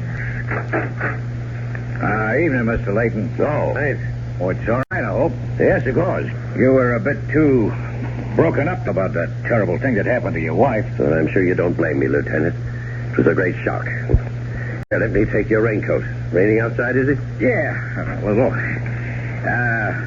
Frankly, it was my decision not to send a radiogram to the ship about your wife's death, I mean. It didn't seem right to break the news to you that way. Well, that was very considerate of you, Lieutenant. We knew you were aboard the Empress because of your cable. Yes. But you were right not to tell me when I was aboard.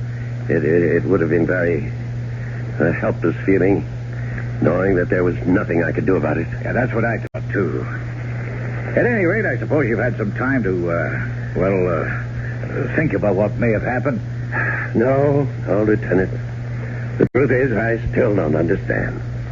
That man who killed her, what was his name again? Douglas Denton. Oh, yes. It's not his real name. He called himself that at the dancing school, but he was born Bernard Eubank. I take it you didn't know Mr. Denton. No, I never met the man before in my life. And why would he want to kill my poor Harriet? Well, actually, he's still denying that he did. Well, how can he? From what I read in the newspaper, well, you seem to have caught him red-handed. Well, no, not quite that good. We knew that he'd been, he and your wife had been seeing each other during your visit abroad, and that they'd seen each other that Saturday night she was killed. In fact, he was seen in the vicinity of your house by several witnesses, not more than 10 minutes from the time when we estimated she was bludgeoned to death. I'm sorry, that's a little too graphic, I know. It's all right, Lieutenant. I want to know the details. I really do. Well, the one detail we don't know is why he would have done such a thing. I mean, frankly, we have Mr. Denton pegged as a rather small-time, gigolo. I'm sorry to tell you that, too. Oh, it's all right. I'm sure Harriet wasn't to blame. I'm sure that man just did whatever gigolos did and made a fool of her. Well, did your wife do that sort of thing often? I don't know. I suppose she's made a few mistakes. Which of us hasn't? Well, now, if you could be more specific... No, Lieutenant. I'm sorry. I want Harriet's killer punished, Lieutenant Farley, but not at the expense of scandalizing my wife. I'm afraid that scandal won't be easy to avoid. We know she was having an affair with Mr. Denton. He's admitted that himself. But that don't give him any reason to break a vase over her head. Yes. Unless she had decided to end the affair, of course. Well, it's one possible theory, of course. Didn't you say you found my cable to her about coming home on the Empress? Yeah, that's right. Harriet didn't know I expected to return from Europe so soon. And perhaps when she informed her friend, Mr. Denton, he got angry. Yeah, that's possible, too. He might have just acted impulsively. Yes, Lieutenant. I'm sure it happened just that way. They quarreled. In your bedroom? Very well, in our bedroom, yes. They quarreled. And he picked up the vase. He struck her. Somehow, I can't believe it was cold-blooded or premeditated. No matter what the man is, Lieutenant, I hope the law isn't too harsh with him.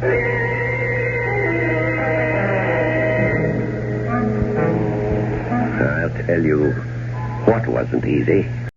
It was the waiting. I had to wait for the outcome of two legal actions, the verdicts of both the criminal and the probate courts. But I had every confidence that human and fiscal justice would be done. And then, one night, a little more than 2 weeks after my return... Hello? Owen, it's Sheila. I beg your pardon? It's Sheila. God, I feel terrible not calling you before this, but I just found out what happened. I read the whole thing in the paper, back issue. Oh, and you poor thing, you must be in a state. Are you sure you're calling the right number? Of course I am. At least that's the number in the telephone book. 815-5555. Well, you certainly have the right number, miss, but I believe you have the wrong party. Oh, come on. Stop it. You're the only Owen Layton in the directory. Well, that doesn't mean very much. Hey, what is this? Oh, simply trying to find out who you are and why you think you know me. Wait a minute. Is there someone there with you? Is that what all the double talk's about? No, I'm alone. Well, then why the big act? Well, now listen, Owen. I told you not to try any of that shipboard romance stuff on me. I won't stand for it. Did you say shipboard romance? You heard me. I warned you that I wasn't interested in a friendly little kiss at the gangplank kind of stuff. Listen. You're not talking about the ship you mean isn't the Empress. Of course it's the Empress. Gerald, you idiot. Huh? Oh, what did you say? I said, forgive me, I'm just so mixed up about things right now. Well, you can't be so upset that you forget about me. Besides, from the way you talked about your wife, she didn't mean a thing to you. Look, Sheila, I can't talk anymore right now. You're not brushing me off that easily. Oh, and I warn you. I'm not trying to brush you off. It's just that I'm having visitors, Sheila. Important people, business. All right, tomorrow then. Early tomorrow. I'm not sure I can make it tomorrow either. I may have to go out of town. There are things to settle regarding my wife's estate. Well, there are things to settle, all right. Between us, lover. Oh, God. Dear God, he's ruined everything. Everything.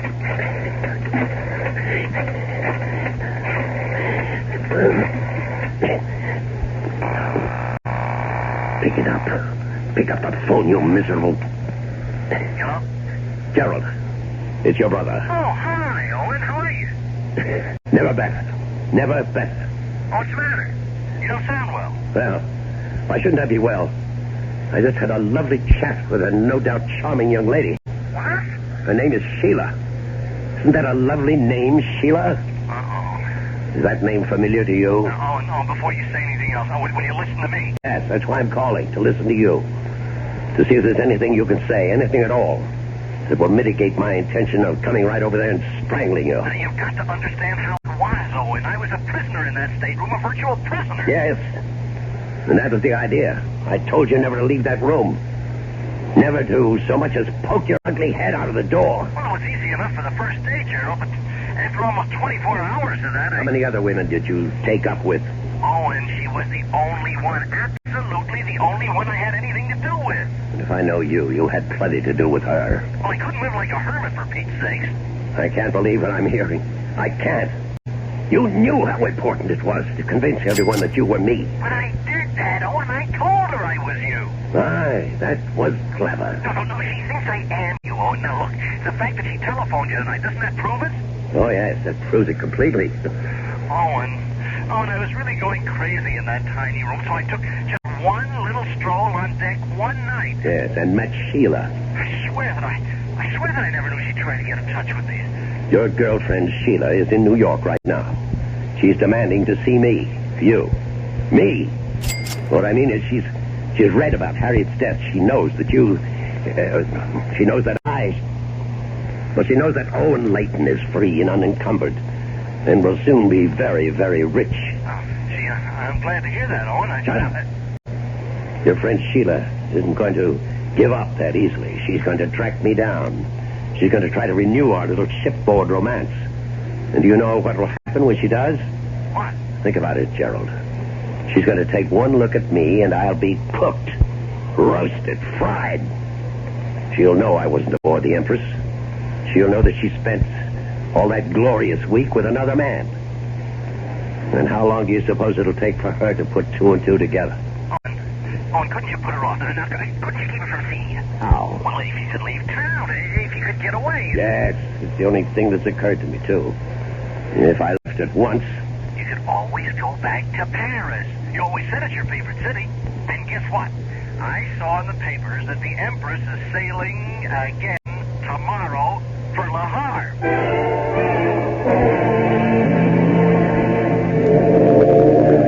For the first time in my life, I wasn't looking forward to a sea voyage. And I knew that my idiotic younger brother had left me no other choice. The minute I was off the phone with him, I was on again, this time to my very obliging travel agent, who told me that passage aboard the Empress was indeed possible. But for the first time in my shipboard travels, I couldn't get a stateroom. Couldn't even do better than B-deck. But it was an indignity I was forced to accept. This time, my cabin steward wasn't an amiable gentleman like Mr. Pawkins, but a gruff, uncommunicative type who made no promises of devoted service.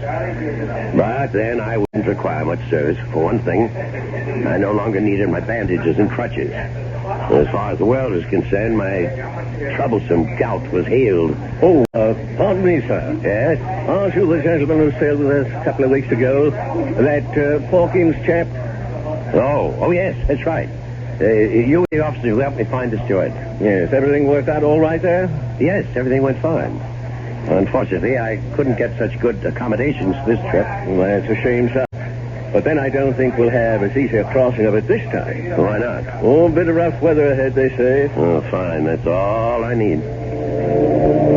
But rough weather ahead or not, at 4 that afternoon, the Empress pulled slowly away from the pier, and I admit that I breathed a heavy sigh of relief. That evening, I was taking a nap before dinner when someone knocked on my door. Oh, who is it? It must be an unfriendly neighborhood steward. Yeah? Hello. Oh, I'm sorry. Oh, was there something you wanted, miss? Well, I've made a mistake. I thought this was Mr. Layton's cabin. Well, it is. I'm Mr. Layton. Oh, but you're not Mr. Owen Layton. That's the party I was looking for. But I am Owen Layton. Well, that's an interesting coincidence. I mean, two people would have the same names and even look a little bit alike. Although, well, the Owen Layton, I mean, is quite a bit younger.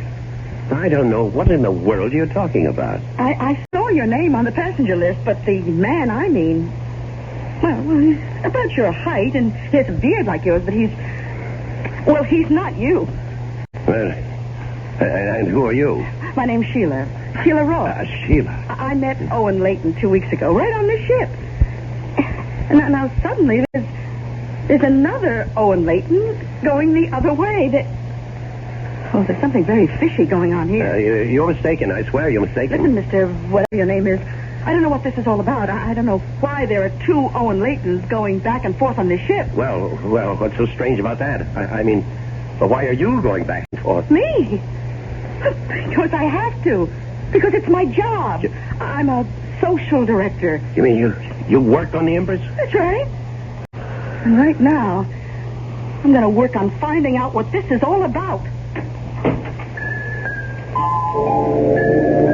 I stood rooted to the cabin floor, listening to the melancholy sound of the ship's whistle, warning the seas ahead that we were on our way, heading straight for troubled waters.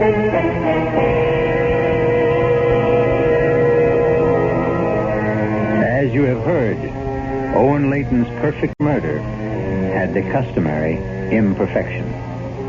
But at least he'll be able to enjoy one last ocean voyage before the authorities send him up the river.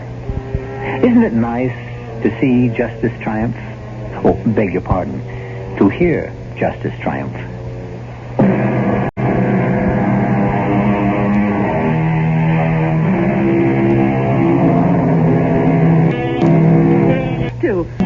We hope you enjoyed tonight's voyage.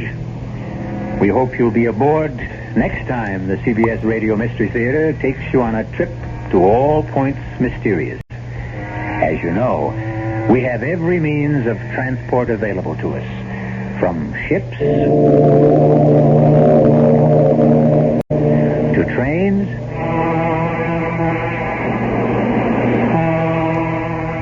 to planes. And isn't it wonderful to realize that we did drop of gas? Our cast, Dan Arco and Ian Martin. Our production was under the direction of Hyman. This is E.G. Marshall inviting you to return to Mystery Theater for adventure in the macabre. Until next time, pleasant dreams.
Welcome to the world of terrifying imagination. Make yourself comfortable for the moment. You know, evil has a vitality that defies time. Its power can be curbed, denied, defeated, but only temporarily. And when it returns, its force is more malevolent than ever. We have all been to dark places and felt the presence of evil. And we've all seen things beyond our power of understanding. But, like Tom Fairley, we feel there are explanations for everything. Or are there? Cold. Is it cold? The smell. Decayed.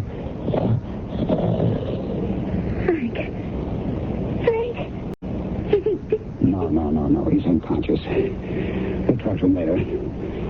Forger, did your men find anything else? Just the glass. It's curious, Tom. I don't see anything, Klaus. Yes, you do, Tom, but it doesn't mean anything to you. We weren't here when we found Flip. The area is flattened. And there's the same strange discoloration. What's all this got to do with Frank here? I don't know. But I promise you, I'll find out.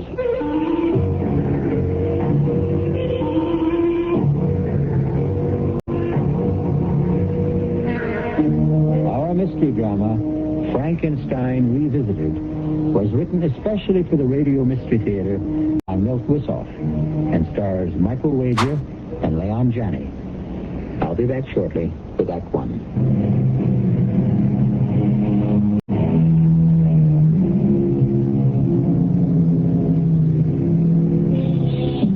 We move now from the friendly people who make these broadcasts possible to the monsters who will make it impossible for you to sleep. I hope. Our drama opens on a story conference in the Madison Avenue bar. It will end, I assure you, in terror and fear. Over here. Here, Tom. You sure picked a great place for a meeting. Yeah, well, you're late. I didn't have to fight my way to the mob at the bar. I might have been here sooner. All right, what's on your mind, Frank? Well, I've been looking for a special that we can use as a springboard for our new horror series. And what's more appropriate than the old Frankenstein legend? You mean Boris Karloff and his magic electrodes? No, Tom. Not the hokey monster brought to life by the mad scientist. That was cooked up by Mary Shelley. It doesn't rate with the Gothic tale everyone in Germany knows about the infamous Baron Von Frankenstein and his terrible death. It's got all the elements of a superb spook show. What's more, this is the 400th anniversary of the Baron's death. So what? So this, old buddy. The monster is reputed to return every century looking for fresh blood. It won't work, Frank. I was stationed near Darmstadt, only a stone's throw away from the Frankenstein castle after World War I. I've seen the place. It doesn't look like much. Even the burial crypt has been turned into a potato cellar. Well, how about the incidents you mentioned at cocktails the other night? That's what really put me onto the show. Oh, those killings I blabbed about had nothing to do with any monster. The police were satisfied the murders were committed by a fanatical group of neo-Nazis who call themselves the werewolves. Who's going to be interested in a defunct castle on an anniversary nobody celebrates? Well, they will this year. We're going to billboard the 400th anniversary with a gala festival. Well, who's going to show? The peasants used to have a fit when I even mentioned the Baron's name. That was almost 30 years ago. Oh, they'll come. We're going to have sausage and beer, fireworks, and a dandy House of Horrors to set the stage for our countdown to midnight. A fake documentary, papier-mâché, razzle-dazzle. The storyline is sound. It should scare the heck out of people. Now, if you don't want to direct the special, then speak up. All right. Stop me in. Come on, square with me, Tom. Why all the bull about the potato cellar? You don't want to go back there, do you? No, Frank, I don't like the place. Then why not back out? I don't feel you're leveling. Frank, I want to keep on directing for the network. I won't let anything stand in my way. Not you, not the gray hairs creeping up on me. Not even Frankenstein and his blasted castle. Just let me leave this one thought with you. We'll see how much you enjoy the scene when midnight approaches. I'd like to hear the tune you whistle when the wind howls.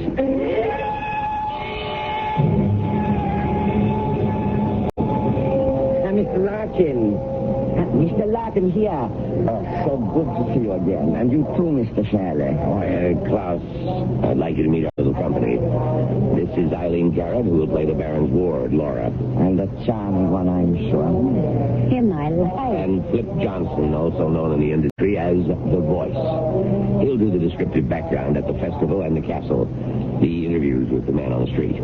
He will also double as Rolf, the suitor for Eileen's heir. That won't take much acting. In that case, you might do. This is Klaus Folger, our local representative, who will be our strong right hand during the production. When do we meet Mr. Helmut? Very soon. You'll find he makes an admirable Baron. That's very strange. I've never heard of him. Oh, he's quite a well-known actor, I assure you. Now I think it's time to leave for the castle. It's not the plaza, but I hope you will find it comfortable. Well, I'm sure we will. Who goes with whom? Well, there's enough room in the limousine for all of you. The baggage will follow in a small wagon. Truck. How about you, Klaus? Aren't you coming with us? No, Frank, I will see that the baggage is not consigned to München by mistake. But I will join you later. I wonder what Mr. Helmut, the Baron, is like. I have a feeling. Oh, Eileen, now you sound like Gloom and Doom Fairley. He's probably just another average, run-of-the-mill weirdo.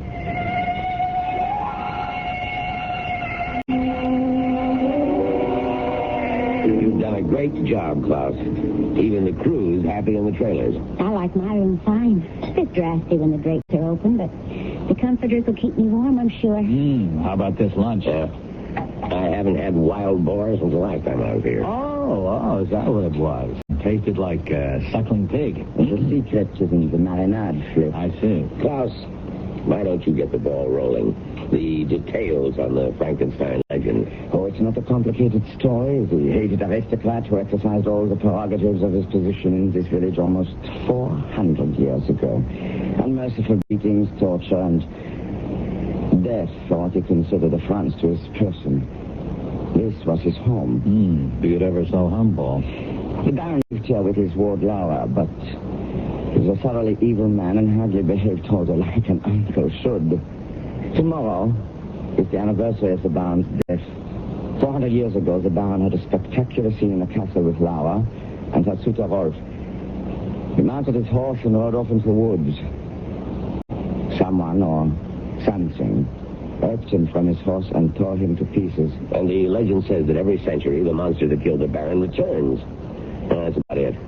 We'll be doing this direct from the scene tomorrow night. We'll have a short run through this evening. Look for places to spot mics and pick out locations. Flip will stroll through the woods and give us a little ad-lib color. Will there be a crowd there? Not in the woods, Flip, baby. Just you and the Baron and the other monster. Oh, how come? Because no one in this area will venture into the woods after dark. And tomorrow night, the anniversary eve, they may not even stir out of their homes. Is that right, Klaus? Possibly. The people here are very superstitious. Oh, are they? Why don't you explain what happened 100 years ago on the last anniversary? I was not yet born. Yeah, but you know what happened. A man was found. Klaus? He was butchered, wasn't he? Torn to shreds? And his head was found at the foot of the hill.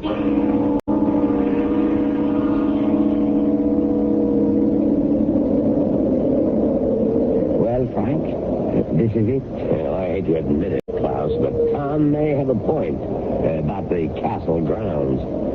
It is kind of tacky. Well, I'm not sure I agree. Physically, it's not much, but the decay, the feeling I get, I'm really frightened. Oh, come on now, Princess. You're letting that creep's tail get under your skin. There's nothing here but battered stone and dirt. Reminds me of my past. I get bad vibes. It reminds me of a trip I took to Central America years ago. The ruined pyramids, the bloody altars where thousands were sacrificed to bloodthirsty gods. It had the same aura of evil. You are most perceptive, Miss Garrett. Evil is everywhere. Who are you? I am Paul Helmut. He will play the Baron in our production. How did you know my name? No mystery about that. You are the only actress in the cast. Of course. Mr. Helmut. You came upon me so suddenly. Yeah, well, where did you come from? I never saw From the Baron's bedroom. A passage leads directly here. The place is honeycombed with such passages. But there are no other cars around. How did you... I arrived here several days ago. You've been here several days alone? Oh, I don't think I'd enjoy that. I like to get into character, Miss Garrett. Well, now that we're all together, I'd like Flip to walk through the woods and give us his impressions. Oh, swell, off the top of my head? Exactly. Anything you see and feel, don't force it. I want this played low-key, sound natural. It'll help build the finish. It's all hooked up, Frank. You can start at any time. Well, listen, are you going to tape this? Yes, but only so that we have a record of it. Tomorrow is for keeps. Go, Tiger. Get the demons in the woods. Well, I play the scene better if Eileen kept me company. Oh, there's no moon, Flip. And I'd hardly call this a romantic setting. Ah, romance is where you find it, Mama. Is everything set, Klaus? Yes. My assistant is about 100 yards in. Flip should be just about there now. I don't want to interfere, Frank, but just what's going on? A surprise for our boy. It should make Flip less Flip. Yeah, we have our men play slightly off the path. We make small noises, sounds, create an atmosphere. Does Flip know? Of course not. That would defeat our purpose. Flip reacts beautifully. It will all be a surprise to him. Frank, that's a dirty trick. Suppose something happens. Well, now what can possibly happen? It's just a small forest, trees and grass. Well, I don't like it. Flip? It's no use, Miss Garrett. He cannot hear you. Klaus, give your man a cue and bring Flip in. Now I'm about a quarter of a mile into Baron Frankenstein's woods, and it's pretty much dull still so far. I was just thinking how strange it is. Haven't seen any animals around. Wait a minute. I think I just heard something. Probably a rabbit. I hope. Hey, there it goes again. Weird. Everything's so deathly still, and then suddenly just the faintest whisper of a sound, like something dragging. Hey, who's there? What do you think you're frightening me? Okay, I'll go in after you. The eyes. I don't see them growing. My God, it can't be. Oh, no, it's...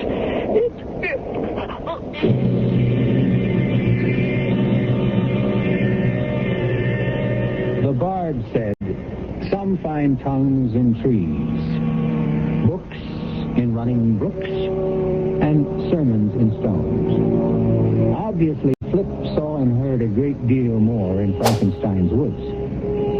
Or did he? Perhaps we shall know more when I return shortly with Act 2. I'm giving it up. Giving up what? Smoking. Congratulations. I'm doing it for you and the kids. For me and the kids? But we don't smoke. You're wrong. I saw this Lung Association message. You know what? We smokers are making you non-smokers smokers just like us. Whatever are you talking about? I'm talking about secondhand smoking. The Lung Association says I'm doing myself in, as if I didn't know. But my smoke is trouble for everybody in my neighborhood. Do you realize every puff I smoke, I'm puffing out a smoke screen of carbon monoxide, nicotine, benzopyrene, to say nothing of hydrocarbons? You sound positively poisonous. I feel poisonous. I'm quitting. For me, darling. Yes, and for me, darling, I want to be loved. Your lung association says the smoker who quits for more than one person. He's clearing the air for everybody. You might say it's a matter of love and breath.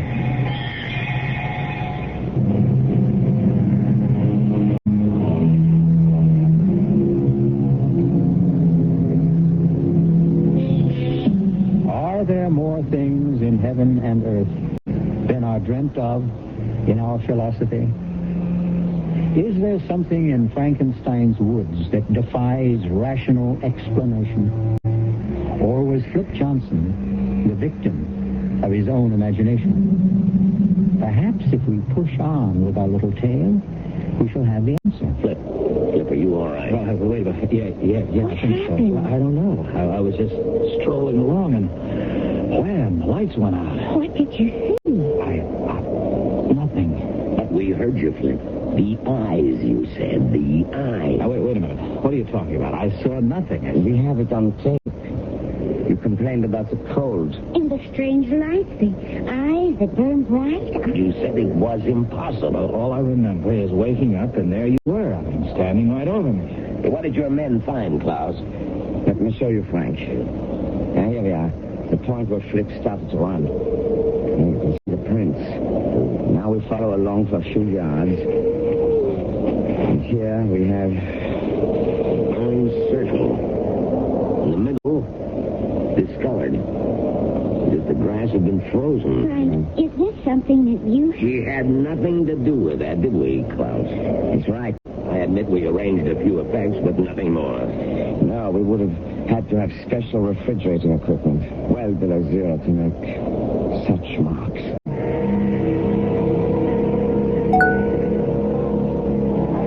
Well, how do you like it, folks? It's fantastic. Instant carnival by Frank Rockin. No, Tom. Give credit where it's due. Klaus engineered the whole setup. It's not so difficult. We have a long tradition of festivals here. I could almost enjoy this if only... Don't forget it, Eileen. Nothing really happened. Flip just got panicky and ran. He fell, blacked out. He'll be all right. And Klaus, are we set in the House of Horrors? Yeah, we can go at any time. Good. You all know the routine. We already have good coverage in town and at the zoo. Let's zero in on the big scene. All right. We'll pick up Flip and Eileen as the Baron's ward, Laura. Now, you Flip her suitor, Ralph, and you meet her at the House of Horrors. I'll take over, Frank. You don't mind. I'll not earn my credits. I was just counting on that, Tom. The show's all yours. You ready, Klaus? All set, Mr. Fairley. All right, started, Klaus. Scene 12, take 1. And action. The Baron is not expected before tonight, dearest. Not until quite late. I think I shall stay here forever. It is so enchanting. I'm sick of formality, Ralph. I'm bored with the same walls, the same faces, the same small talk. And the same guardian. I feel almost free here. And then why not leave? Come away with me. Once when I was a child, my father took me to such a fair. He filled me with cakes and pink drinks. Yes, and you always got sick. Oh, but it was worth it. I enjoyed it so. Oh, look, Laura, look. This is the House of Horrors. It doesn't look so horrible. All tinsel and paint. Come inside with me. All right, cut. Hey, that was right on the nose, kids. It's a perfect first take. Oh, good. All right, that's it for now. We'll pick up the woods near the castle at 8 tonight. Just take it easy until then. Klaus, you'll have your crew setting up at 7, right? At 7, Mr. Fairley. You in a hurry? No, why? Well, how about a turn through the House of Horrors? Give her the $5 tour? I could use the exercise. Good. You pick the passage, we'll follow it. Let me see. It's the teeth, jibbity, zippity, Sam. Sam it is. Oh, this reminds me of my first date. All first dates are creepy. Mine had a walleye. And mine took me to the tunnel of love. Our first kiss was an orthodontist's nightmare. Braces rubbing against braces. We sent out sparks that lit the tunnel. It's too bad we're past the braces stage. You know, Tom, that's the first time I've heard you laugh since we started this trip. There's nothing much to laugh at. Was it that bad? Yeah. I get the feeling I'm reliving the whole thing. I don't know why. Well, I'm a pretty good listener, Tom. Want to talk about it? Why not? It was 45 and the war was just over. We'd been through some rough times and we were sent here for R&R. R&R? Rest and recreation.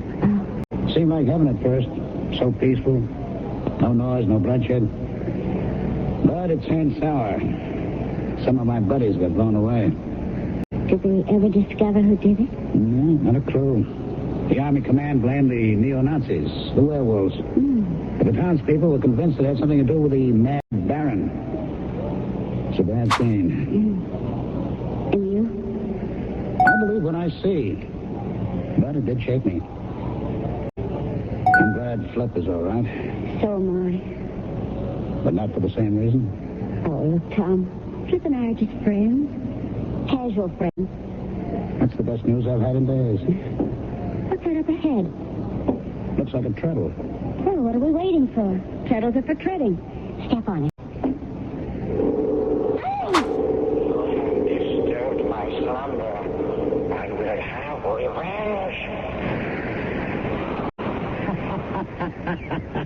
That's one heck of an effect. The Baron in non-living rubber expanding before your very eyes. This would be sensational at Macy's parade. Cross didn't overlook a thing.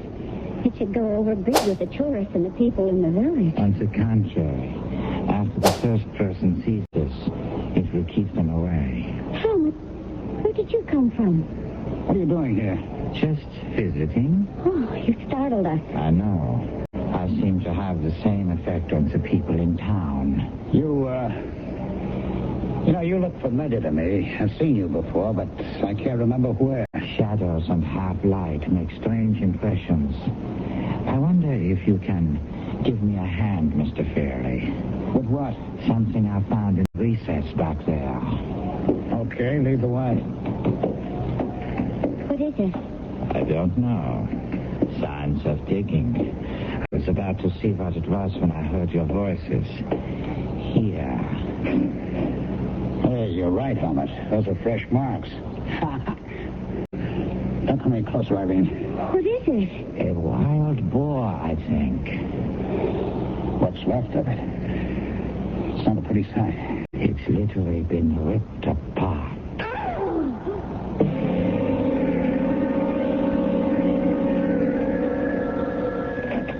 Yes?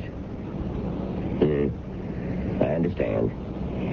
It will be all over tonight. No, we'll finish the rest back in the States. You can count on that. What was that all about? The town council. They want us out as soon as possible. They were polite but firm. Too many things been happening. Flip and then the bore. The word's getting around and it's becoming amplified, needs telling. Did your visit to town pay off? I think so. It was tough getting permission to go through the old records. The clerk of the city hall was the perfect bureaucrat. He insisted on an application countersigned by his boss. I threatened to go to the burgomaster, and he caved in. Well, how about the newspaper? They were reluctant, too, but greedy. A few marks in the right palm paved the way. Well... All right, see for yourself. Here's a reproduction of the paper's front page 100 years ago. Take a squint at the guy who was separated from his head. I don't know. It's pretty well faded. Look at the eyes and the forehead. It could be, I suppose. And here's a print of an oil painting of the original Baron Von Frankenstein. I believe Mr. Fairley thinks the picture resembles me. All right, Helmut, where the devil did you come from? This old castle is honeycombed with secret passages. And you just keep wandering through them like you know where you are, I have been exploring them for days. You know, Tom, there is a resemblance. A trick of your imagination. I knew I'd seen you somewhere before. You're talking nonsense, gentlemen. I could not possibly have been here a century ago, let alone 400 years. How about 30 years ago? I was only a child then. What about your family? I have none. They were killed in the war. Does that satisfy you, Mr. Larkin? I don't know about Frank, but it sure doesn't clear things up for me. Stay inside until midnight, Helmut. You understand? Perfectly. And stay out of the passages until the show's been recorded. I don't want any more surprises.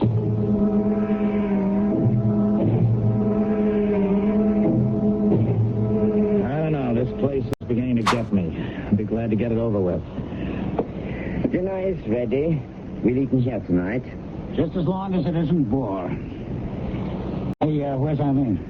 She has a headache. Well, I'd better go up and see if I can do anything for her. It's not necessary. I've sent some food up to her. I have some bad news. 3 members of the crew quit. They were all as frightened as the townspeople. Bad news? That's all we need. Well, I have replaced them, but with such short notice, I'm afraid I've not been able to run up the most competent technicians. I don't imagine what's happened today helped much. Well, that's all right, Klaus. I know you've done your best, and we'll just keep our fingers crossed. Hey, pass your salad, will you, Tom? Nothing stops your appetite, does it, Fred? No, I'm just a growing boy, Tom. I need fuel for my engines. What? What's that? Eileen. It's just behind that wall. Impossible. There's Nothing's there. You keep trying the wall. There may be a passage there. I'm going to a room. I'm with you. Look, the place is a mess. Everything's happened to Eileen. I know, Tom. Look, footsteps in blood. They lead up to the panel. All right, let's knock a hole in it. It's no use. That's oak, several inches thick. Here. Press this carbon. Where did you come from, Helmut? All right, we'll talk about that later. Hey, look, it's moving. And here she is. Eileen. Eileen. Honey. Here. That's good. She's coming around. Are you all right, Eileen? I think so. What happened? Oh, I was lying in bed, trying to pull myself together. It was dark and cool. Suddenly I felt something in the room. I sat upright, but I couldn't see anything. I knew it was there. I stepped off the bed, felt something warm and sticky. I panicked and ran. Next thing I knew, I was being held. And then, nothing. You fainted. I suppose so. Just as I was going out, I heard my name. Who was it? I don't know. It was just a whisper. A nightmare, perhaps? A nightmare? With a German accent.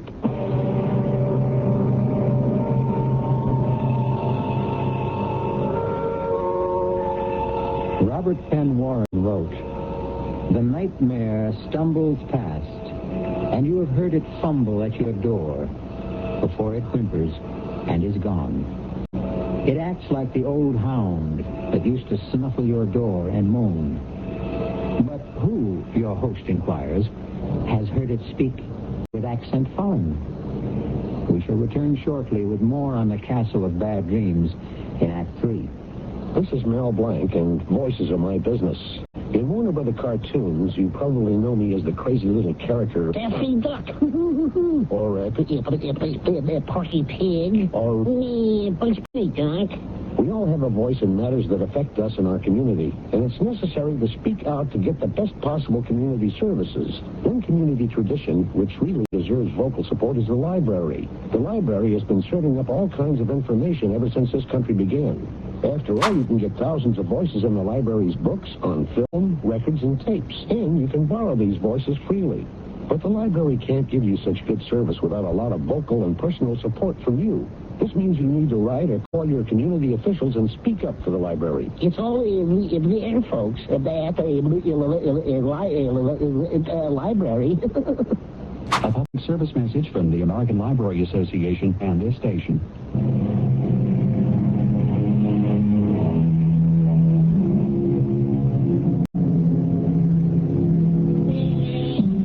If you have ever ridden a nightmare, you know what a hellish mount it can make. It carries you unwillingly beyond anguish and terror, through deadly whispers and pools of blood. But oh, the relief when it's over. Let's return now to Act 3 and the end of the ride. How's Eileen doing, Tom? Physically fine, but she's as tight as a drum. Now, look, why don't we get the police in, Frank? No way. We've got 2 strikes against us in town now. Call the authorities in and we're through. We've gone too far. We certainly have. We're right up against the point of no return. But the production is almost... Oh, the production! What does it take to convince you, corpses? You're being melodramatic, Tom. Nothing's really happened yet. So, Flip saw something and a boar was slaughtered. Did you see the condition Eileen's room was in? And how did she get into the passageway? Surely you've heard of sleepwalking. And I suppose she dreamed up the mangled animal in the blood, huh? No. But so far, no one's been hurt. Yeah, so far. And nothing is going to happen. Well, we've got everybody on the alert. There are guards all around the place. Klaus has brought some extra men in. We've taken every precaution. Every precaution except the most obvious one. Now, let's get out of here, Frank, before it's too late. Not until the show's wrapped up. Come in. What is it, Helmut? Volker says we're ready. Oh, you used the door this time, Helmut. What happened? The passageway blocked? Why the get-up? You won't be on camera, you know. Just a few replicas of the Baron's wardrobe to help me get into character. Authentic, I can assure you. You're taking this role quite seriously. I take all my roles that way. I know only one way to act. If that's all, I'll be going. Okay, tell them Mr. Fairley will be right there. All right, what's up, Frank? I should be splitting too. Now, look, Tom, I don't feel there are any grounds for your suspicions, but I've had some checks made on Helmut's past. What he's done, where he comes from. I expect a report any moment now. That should clear the air. Well, I hope so. Now, all I ask is let's get the job done. Don't let your feelings get in the way. I won't. But if the news is sour, don't keep it from me, will you? In this case, ignorance can be disaster.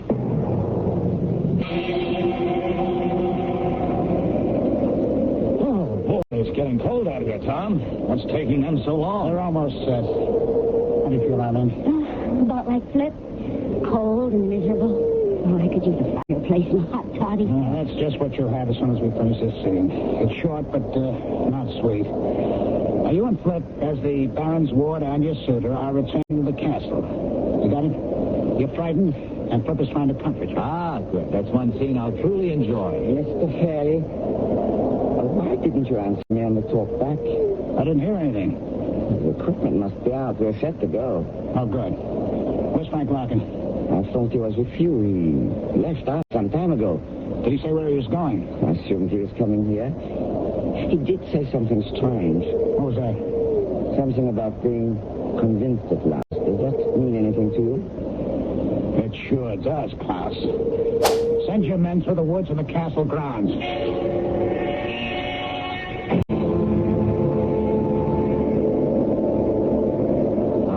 I think we're just wasting our time. Let's go back to the castle and wait. He'll be along. You can go back, Flip. I'm not going to give up until we find Frank. Oh. We shall have the crypt to search and Klaus's crew to hear from. Mr. Fairley, Mr. Larkin. We found him. Come quickly. This way, Mr. Fairley. In the clearing. Is he hurt? Yes. I think badly. There.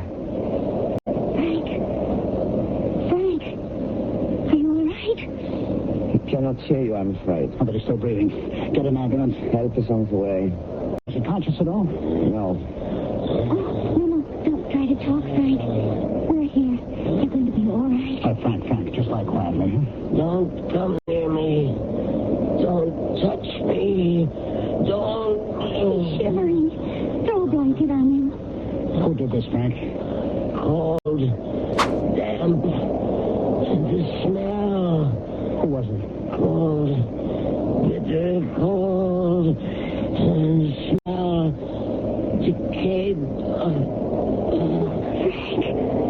Frank! Is he... No. He's unconscious. We'll talk to him later. Olga, did your men find anything else? Just the glass. It is curious, Tom. All right, I don't see anything. Yes, you do, but it doesn't mean anything to you. You weren't here when we found Flip. The areas flattened, and the same strange discoloration. All this got to do with Frank. I don't know. But I promise you, I'll find out.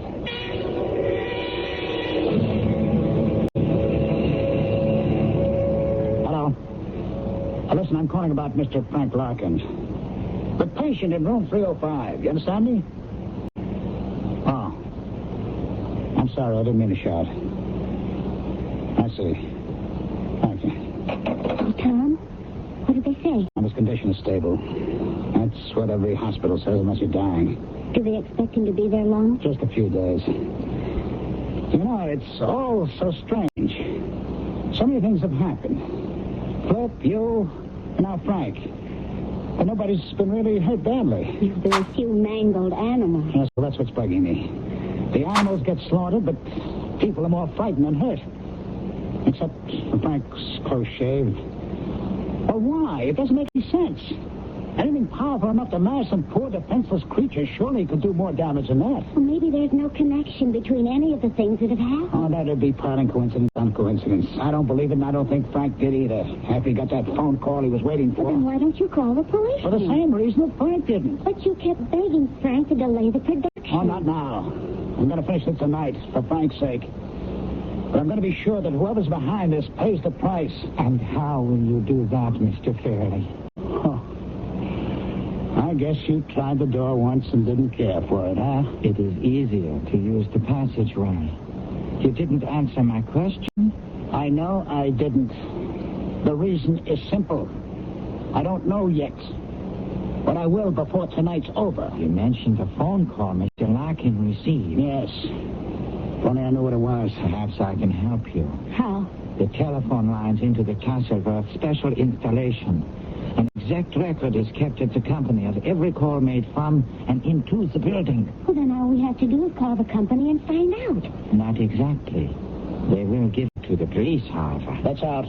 Why? Please, Tom, call them in. And the next time, whoever's doing this may forget the difference between man and beast. She's right, Mr. Fairley. You do not know whom you are dealing with. Do you? Auf Wiedersehen. I will see you shortly, when the fun begins. Okay, Klaus, let's get some levels. Get Flip to say a few lines. We need some levels. Okay. This is Flip Johnson in the burial crypt underneath the Frankenstein castle. That's enough, fine. Thank you. Now stand by. See if you can sharpen up the sound, Klaus. Yeah, I will try. All right, Eileen. You get to the Baron's room in the castle. Helmet's there already. We'll do your scene first. Are you all right? Oh, I'm fine. Don't worry about a thing. We've got everything under control. I'll see you later. Klaus, pick up Helmet. Tell him Eileen's on her way. Yeah. Helmut?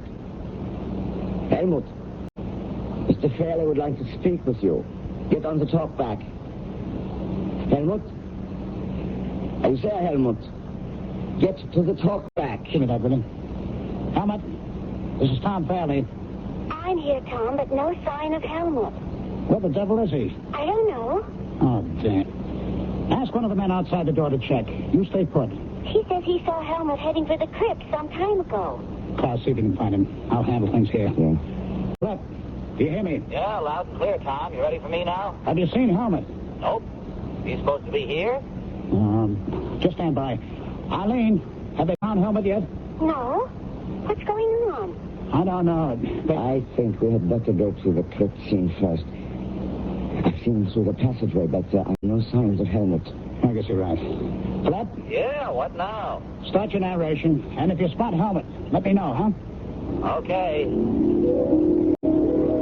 This is Flip Johnson in the burial crypt underneath the Frankenstein castle. It is said that every century the monster that slew Baron Von Frankenstein returns to feed his bloodlust.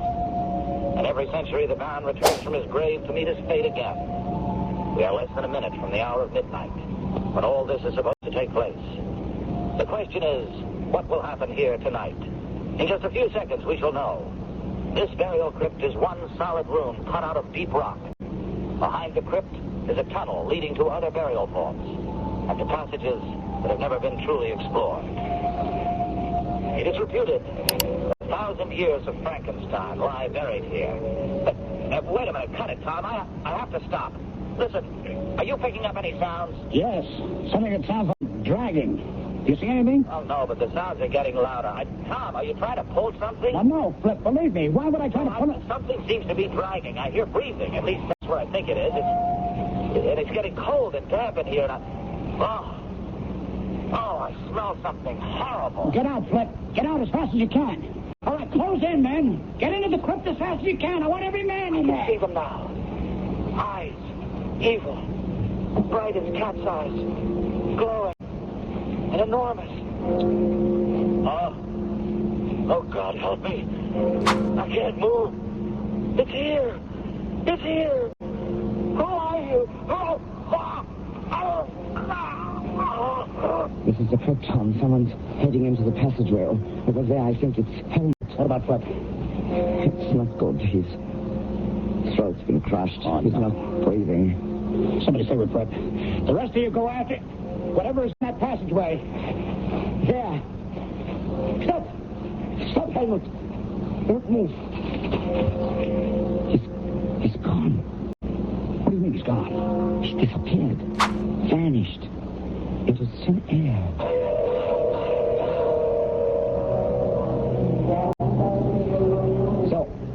This is goodbye, my friends. Yes, and I can't say I'm sorry to go. Tell me, what will you do with the tapes? We'll make a show out of them. Add a few scenes, and we'll be ready to send some shivers down our listeners' spines. The publicity should help.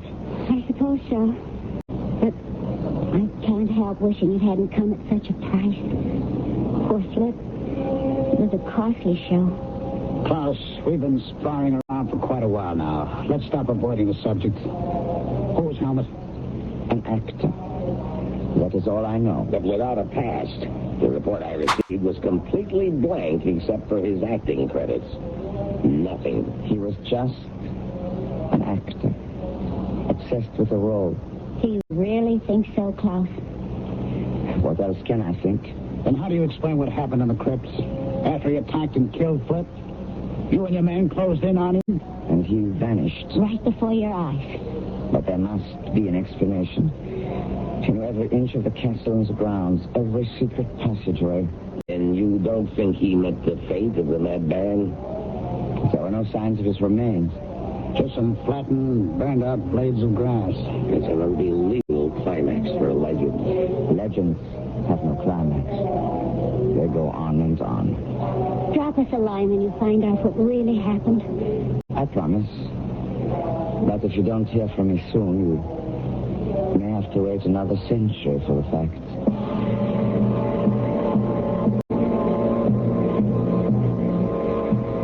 Since we don't have 100 years to spare, we'll just have to make up our own minds about Paul Helmut. Was he the infamous Baron von Frankenstein brought back to life? Or was he, and I don't mean to be redundant, merely a crazed actor? I'll be back shortly.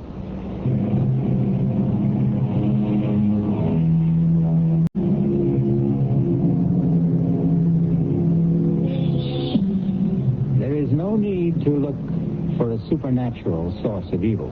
Man has shown himself capable of every wickedness. But regardless of where it arises, evil has a vitality beyond time. Its power can be stemmed, but it will return. Our cast included Michael Wager, Leon Janney, Ralph Bell, E.V. Juster, and William Redfield. The entire production was under the direction of Hyman Brown. Now, a preview of our next tale. She ran out into the moor without a cloak. But Heathcliff's horse was not in the stable, and no one knew where he had gone. Catherine returned after midnight in the midst of a thunderstorm, soaked to the skin, and coming down with a severe chill. Miss Catherine, you must let me help you to bed. He's gone, Nellie. He's gone. And my nightmares are coming true. You'll feel better when you've had some sleep. I'll never sleep again. I've been abandoned. Oh, it's just like my dreams. I saw myself tapping on the window, begging, let me in, let me in. Oh, hush, child. And no one answered. And my hand broke through the glass, so the blood was running down my arm. Oh, get the blood stains off, Nellie. Get the blood stains off. This is E.G. Marshall inviting you to return to our Mystery Theater for another adventure in the macabre. Until next time, pleasant dreams.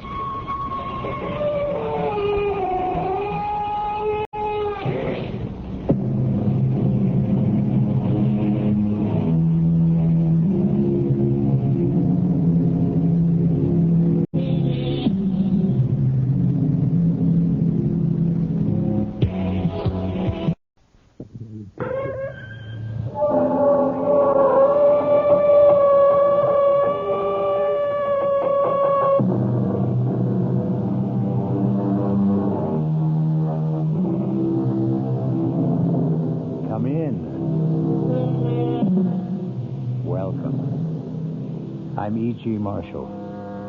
Welcome to the terrifying world of your own imagination.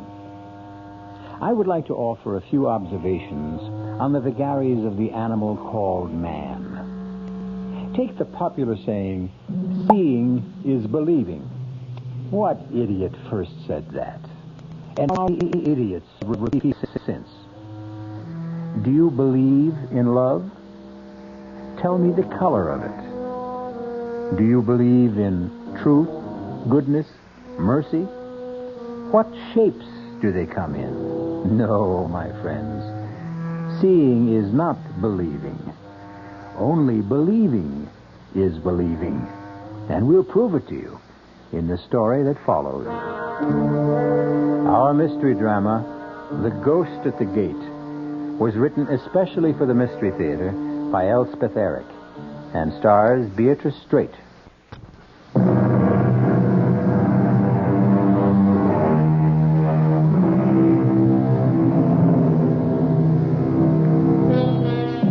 With how much ease believe we what we wish?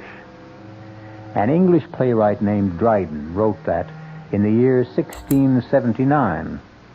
Brilliant man, Mr. Dryden. But wait, listen to this. Men freely believe that which they desire. Someone else seems to have had the same idea.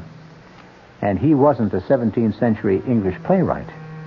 He was a Roman emperor named Julius Caesar, proving once again that no man in any age has a monopoly on wisdom. Now, let's get on with our story.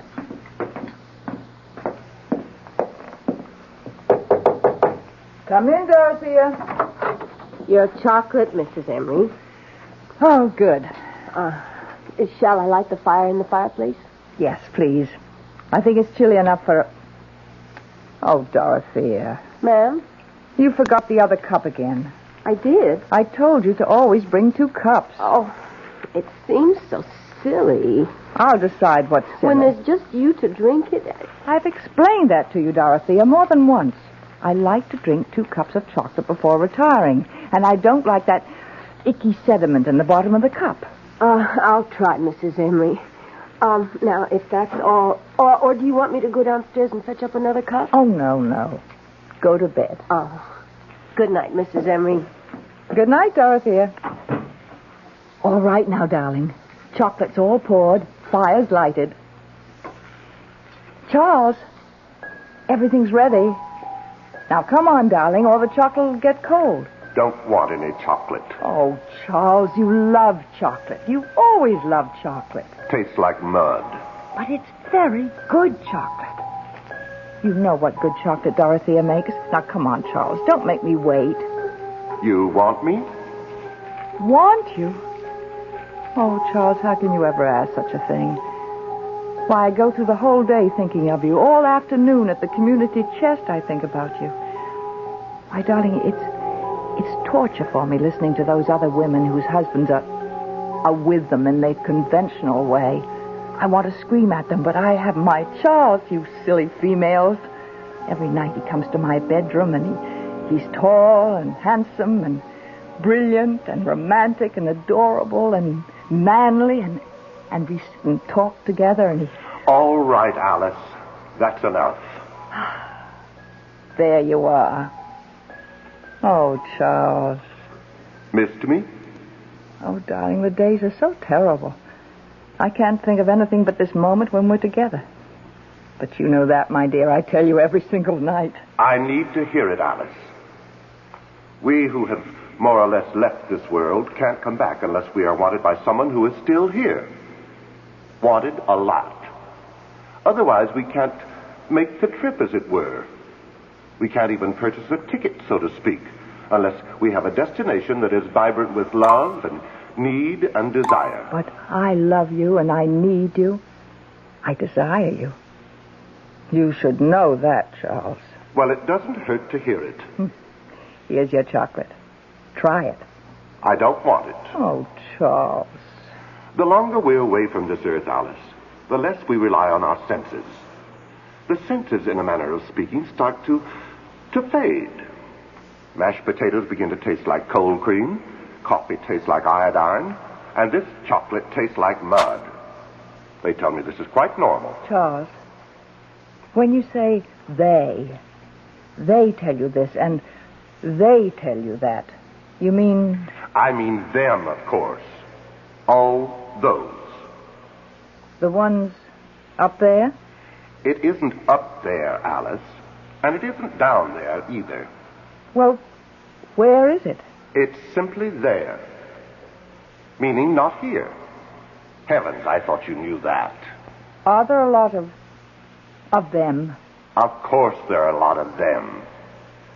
It's all so vast, so endless, and so damnably peaceful. I know what it is to be lonely, Charles.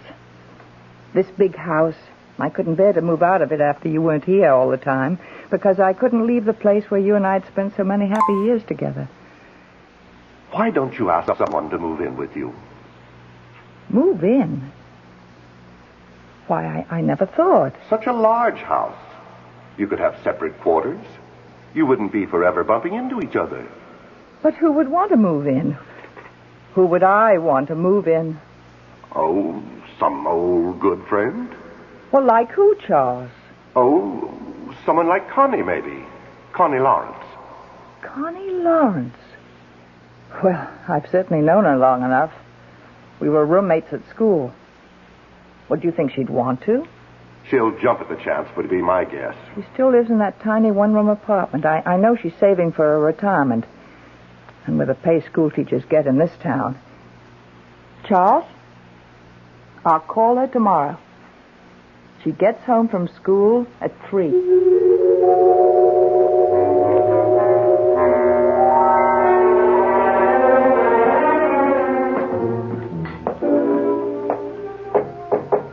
Come in, Dorothea. Your breakfast, Mrs. Emery. Thank you.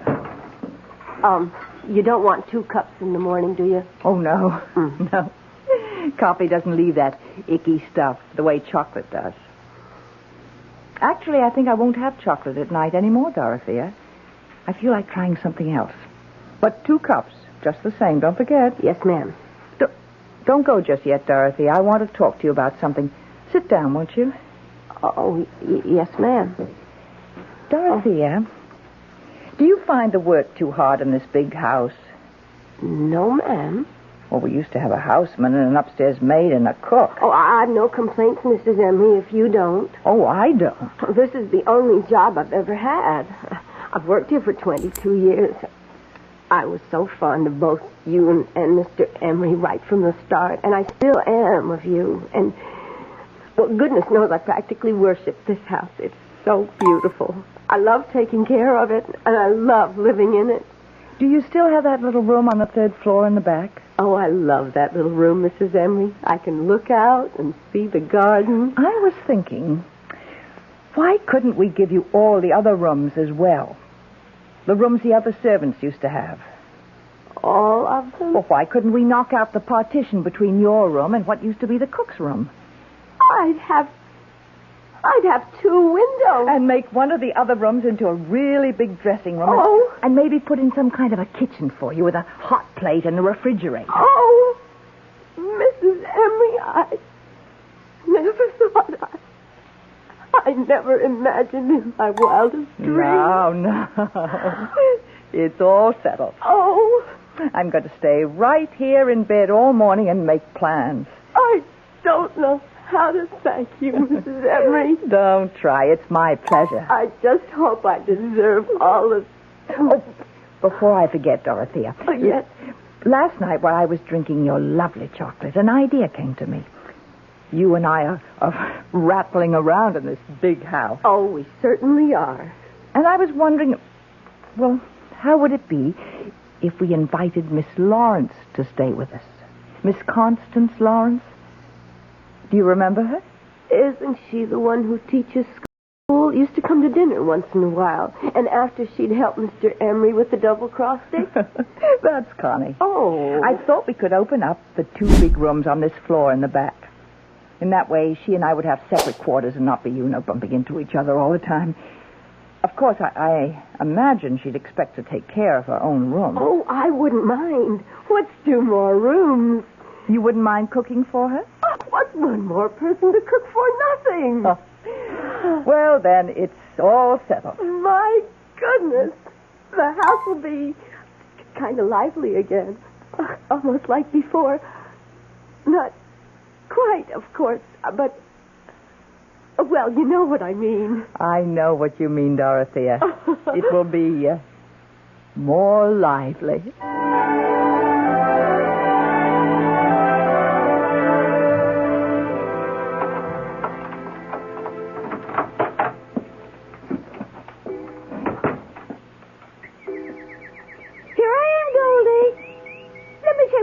Off, will you? Then I'll scratch your head for you. Oh, dear. You're just going to have to wait. I'm sorry, Goldie. Hello? Connie, this is Alice Emery. Alice, how are you? Long time no see. Well, I don't get out a great deal. Maybe we could have dinner some evening. Would you like to come here? Well, I thought you might like to come here. Well, if you'd rather. Heaven knows your dinners are better than mine. Connie, I want you to come here for good. I mean to live. To live? To live with you? Why not? We've known each other practically all our lives, and I've got this huge house. I've got Dorothea to look after us. You could have your own quarters overlooking the garden. We live quite independently since I'm in the front, and you're at school till 3, and by the time you get home, I'll be at the community chest. We'll just meet for dinner. Maybe have a little nip together first. Oh, Connie, say you will. Oh, Alice, I don't know. I've lived here for so long. That tiny little place? High time you got out of it. But I'm used to it. And then there's Goldie. You know, my canary. Bring Goldie with you. We'll find a nice sunny window. Alice, it's all very tempting, but I don't know. Think about having 2 big rooms and vegetables out of the garden and being waited on. And Connie, think of the money you spend. Well, yes, but all the same. You've just got to say yes, Connie. Take the afternoon to think about it and call me back. I will, Alice. I'll call you soon. Fine. Bye. Bye, Alice. Oh, dear. It all sounds so luxurious. 2 rooms and fresh vegetables. And someone to cook for me. But I can't leave this little place. I can't give up my afternoons. Why, I couldn't live without my afternoons. I know this place is small and dark and furniture is dingy and the bathroom is old-fashioned. But we've never minded, have we, dearest? Have we? It's a very small place, Connie. But if I move into Alice's house, I might lose you forever. You might never come to visit me again, and all my lovely afternoons would be really over. You're not to worry, Connie. You mean we can go on as we always have? Only we'll have more room. Well, if you say so. Trust me, Connie. Oh, I do trust you, Charlie. Haven't I always trusted you? All these years.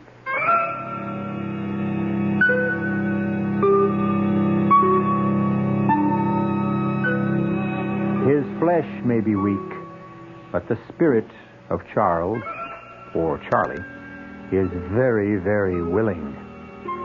Also very inventive and very persuasive. Ah, well, there's nothing like the love of a good woman, unless it's the love of 2 good women. We'll come back in a bit for Act 2. This is WR New York and RKO General Station.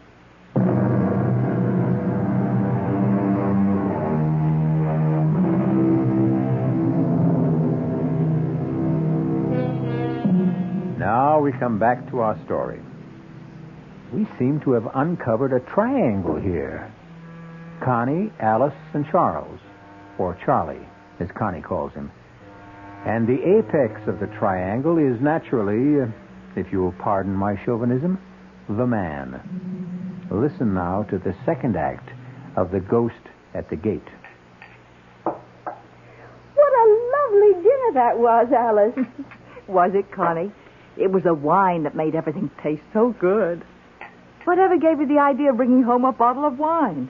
Alice, it It's the first anniversary of me moving in here. Don't you realize? I've been here a month. Well, for heaven's sake. Why, it seems like a week. Or it seems like you've always lived here. I don't know which. It has worked out, hasn't it? Has it ever worked out? I was so afraid it wouldn't. You know what? It's meeting just for dinner that's done it. Leading separate lives except for dinner. Connie, let's have wine every night. This wine. What kind is it? I can't quite make out what the label says. Oh, it's in French. Oh, so never mind. It's got a picture of a house on it. If it's French, it's a chateau. I didn't know that. You're very clever, Alice. Save the label, and I'll order a case of it. Must be really nice to have money. I've always found it to be nice. I guess money is about the nicest thing in the world. Money isn't. Love is. Oh, yes. First comes love. Friends come second, then money. How about friends who have money? Oh, Connie, you're very witty tonight. So are you, Alice. Witty and profound. Seriously, though, Connie, you have been happy here, haven't you? Oh, Alice, my beautiful room, the marvelous food. Having Dorothea to make my bed and clean up, it's heavenly. You're stuck with me. Oh, I am so glad, Connie. You can't imagine how glad. Is there any more of that wine? More than half a bottle. Oh, good. Let's... Mrs. Emery? What? Oh, Dorothea. What is it? It's after 9 o'clock, Mrs. Emery. You don't say. I was wondering, should I bring your clear consommé upstairs to you? What clear consommé? Well, Mrs. Emery, we talked about it last night. Remember when you decided to give up the chocolate, and then we tried apple juice and prune juice and lemonade, and last night you said clear consommé because it has a nice aroma? Well, I did say that, didn't I? Uh-huh. What time did you say it was? 9:15. My goodness. What's the matter, Alice? Past time. Past my bedtime. You want the consommé? Oh, to heck with the consommé. I'll take the wine. You don't mind, do you, Connie? Why, no, Alice. Oh, let me have your glass, too, all right? Sure, Alice. I've got my glass, Connie. Forgive me for eating and running. Alice, it's your house. I simply didn't realize the time. 9:15. Heavens. She'd better not drink any more of that wine. She's not used to it. Neither am I. Only tonight we were celebrating my being here a month. Mm. Why did you want 2 glasses, Dorothea? Oh, she always wants 2. 2 cups, 2 bowls, 2 glasses. One of her little ways. But tonight she took my glass. Do you suppose she wants me to join her? I wouldn't know, Miss Lawrence. Maybe. Maybe she's always expected me to join her after dinner, only she didn't want to suggest it. When I moved in here, we agreed that we'd lead absolutely independent lives, not get in each other's way. We've been very careful about that, going to our separate rooms after dinner. Maybe all this time she was hoping I'd stop by her room on my way to my room, and I never noticed Dorothea. That must be it. I wouldn't really know. I never guessed. Oh, how self-centered, how insensitive. I'll never forgive myself. I'm going up there right now and apologize. Can I clear the table now? Do whatever you like. She's got to forgive me. That's all there is to it. Dear, sweet, generous Alice. She'll understand. She'll know I didn't mean to hurt her feelings. Alice, may I come in? Come on, darling, have some wine. Alice? Connie and I had it for dinner, and we just loved it.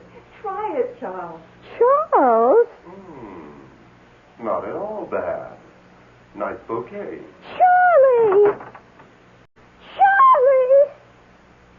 Where did you come from, Connie? You never told me. How could you, Charlie? Charlie? Just give me a moment and I'll explain everything. But I need a moment to think. Then I'll explain.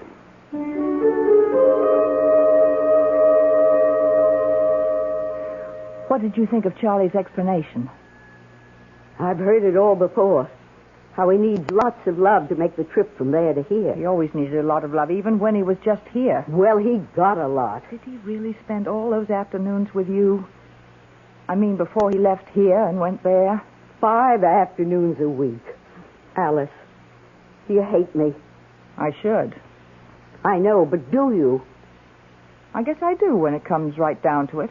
I'll move out. I'll move back to my one room. But I don't want you to move out.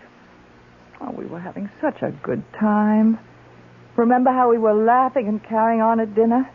I haven't laughed like that in years and years. Could have been the wine. There's half a bottle left. Should we? Let's. You don't think we'll turn into a couple of alcoholics, do you? Not on half a bottle of wine. Light white wine. Well, here's to... To what? Here's to Charles. To Charlie. I feel as if I've just buried him. Said goodbye forever? Did he really come to see you 5 afternoons a week, Connie? At 3 o'clock. You see, my school and his bank let out at the same time. It was practically inevitable. Charlie was a no-good man. He still is. Only now he's a no-good ghost. Oh, Alice. There's enough wine left for a glass apiece. Fill her up. Hold out your glass. All that guff about needing to be loved and wanted or he couldn't make the trip. Remember what we were saying at dinner, Connie, about love being the most important thing? I've always believed that. And friends being the second most important thing? Especially friends like you, Alice. And like you, Connie. I feel closer to you right now than I've ever felt to anybody. My mother, my father, my canary. We've been through a lot, Connie. Just in the last half hour. And yet we're still friends. Isn't that amazing? Truly remarkable. It must mean something. Something very profound. Like what? Like there are times in a person's life when love isn't the most important thing. Friends are. A friend is. Yes. Stupid ghost. Silly, pompous ghost. You believe in ghosts? Certainly not. Neither do I. Never have. Except Charlie, of course. Why should Charlie be an exception? He is for you, too, Alice. You know he is. Tell me something. Why do you believe in him? Because... Why? I want to. That's why I believe in him, too. Is that wrong? Not wrong, but you've got to stop, and I've got to stop. We can't have him visiting you in the back of the house from 3 to 6, and then coming to see me in the front of the house from 9 to 12. Now that we know, it wouldn't be nice. Well, we couldn't be friends anymore. Oh, Alice. But if we don't believe in him, if we don't desire him, then he'll have to go back there and stay there. He won't be able to come here anymore. He can't make the trip. Connie, can you do it? Stop wanting him? Yes. Of course I can. Why, I'm having a wonderful time. I don't need him. Neither do I. We'll be better off without him. We'll be free, Connie. Liberated women. Let's drink to that. Right you are. Bottoms up.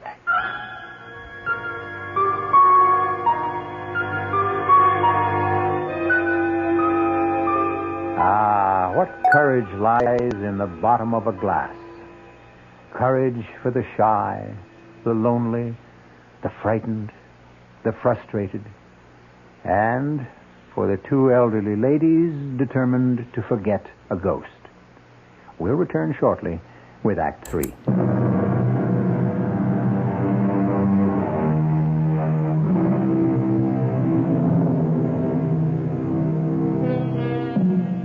Alice and Connie are bravely resolved to forget the man both had loved so long. But what of him? Poor, lonely, unloved ghost. Doomed to live on forever in the there. Banished forever from the here. What of him?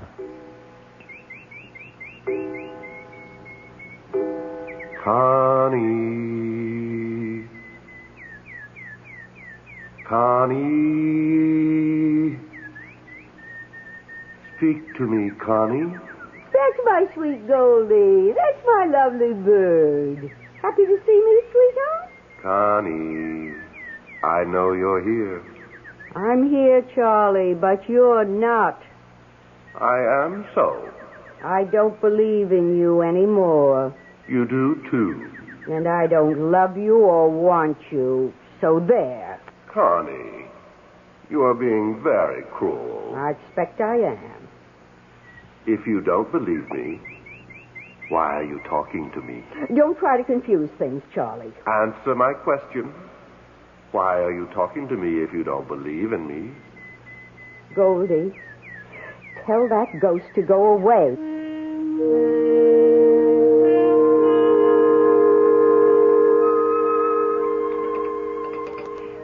How did it go today, Connie? Oh, he was around. I could hear him. What did he want? The usual.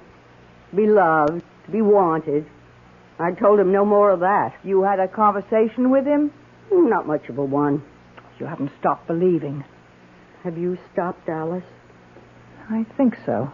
You haven't. If you'd stopped, you wouldn't say, I think so. You'd know. Oh, Connie, how can I know? Mrs. Emery, What is it, Dorothea? do you want clear consomme in your room tonight or what? Nothing.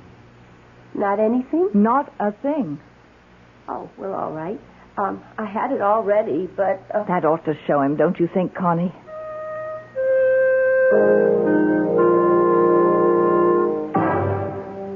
Alice, it's Charles. It's Charles, Alice. What delicious surprise do you have for me tonight? Orange crush? Pomegranate juice? Not a blessed thing, Charles. Ah, you spoke. I didn't mean to. But you did. How beautiful to hear your voice. Oh, don't tell me that old malarkey, Charles. Malarkey? I never thought I'd hear my wife use a word like that. I'm not your wife. I'm your widow. And I'm using a lot of words I never used before. Alice, say you love me still. I can't make the trip unless you love me. I loved you for 35 years. Alice, I'm facing eternity. What's 35 years? Maybe not much there where you are. But it's a long time here. Now I'm going to turn off the light and go to sleep.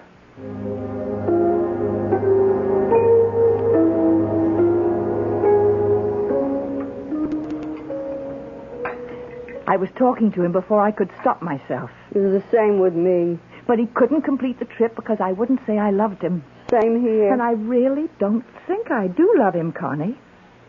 I think I just got into the habit. Me too. What does he want to hang around for? I can't imagine. Must be so beautiful there where he is. Why should he want to come here? He says it's very peaceful there. Sounds heavenly. Not much like here. Alice, that's why he keeps coming back. He can't stand the peacefulness. He isn't having any fun. I bet you're right. No worries, no troubles, no arguments, no problems. He can't stand it. That's the way he was when he was here. That's why he took up with me.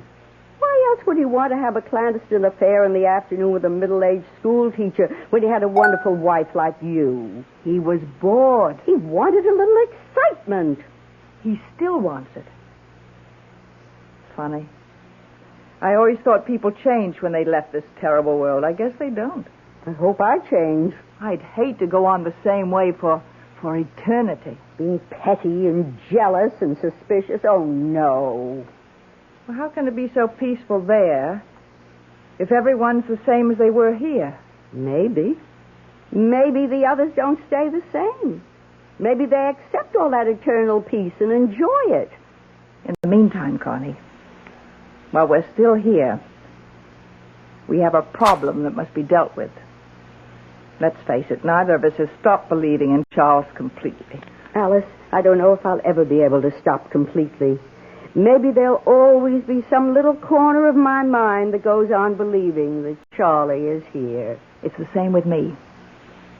And as long as we both have that last little shred of belief, he will be here, wandering around the house making bleating noises. But we won't answer it. We've got to be strong. Use firm measures. Like what? Like rejecting him utterly. How do we do that? I have 2 rooms in the front of the house. 2 big rooms with a big bath between. Would you consider taking one of them? Why, That would be what I call rejecting him utterly. He'd never try to visit one of us if the other one was there. Could I bring Goldie? Of course you can bring Goldie. I'll get a canary, too, of the opposite. You'll hear some real singing then, all right. Let's skip dessert. Let's go upstairs now and look at the room, and you can decide what furniture you want to keep and which you want to get rid of. It's all terribly exciting. Oh, Alice, I don't want to be dead for a long time.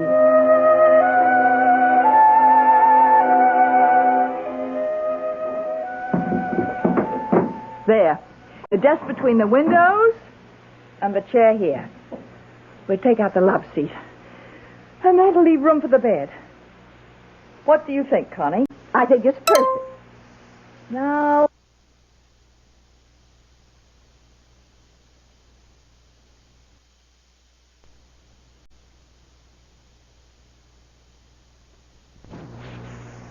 Alice. Listen to him. He sounds miserable. I expect he is. You really dye your hair, Connie? Do it myself. Want me to? I'll show you how. I wonder why I ever let myself go gray. You look lovely, sort of a pale ash blonde. Pale ash blonde. I like the sound of that. Connie. Connie. Where are you, my darling? Poor old thing. Don't you get in. Oh, I won't. I won't. Be strong. Oh, I will. I swear. Connie. Now, you said blue for the walls. Now, what shade of blue? Aquamarine, turquoise, robin's egg? Turquoise. Good. And we'll put white crisscross curtains at the windows. With turquoise tie-backs. Right. And we'll get a turquoise and white spread for the bed. Beautiful. Could I possibly have a white rug? A white shag rug. Why not? Alice. Connie. Somebody.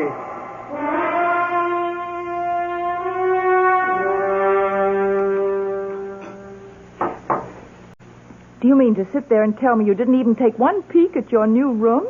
I wanted to wait till you got home from community chess. Well, right after dinner, we'll look at it together. What if the color is wrong? The painter showed me a sample. Pure turquoise. We'll eat fast. I can't wait to see it. Dorothy had the bed moved in. Oh, Connie. I hope we'll get along as well as we've been getting along after you move in. We will. We will. And Charlie will go back there and settle down. He'll be much better off. He'll thank us. If I know Charles, he won't. Well, if you don't know him, I don't know who does. Unless it's you. You know, you're right there. Connie, I had a thought. What if I went to the community chest in the morning instead of the afternoon? That way, when you get through school, we could do things like go to the movies. Oh, Alice, for fun! And you know what else?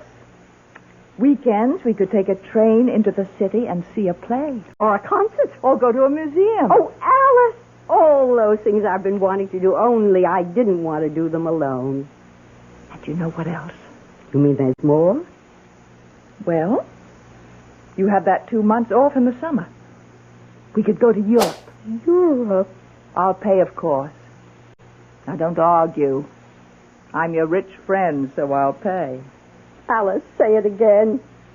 We're doing the right thing by Charlie, aren't we? Charles must stop being a ghost and settle down. And be happy. He will be happy, won't he? Charles will be happy there in whatever way they are happy there. Just as we will be happy here. I dare say the ways are different, but to each his own. Isn't that the expression? Oh, Alice, you do have a way of making everything sound simple. It is simple.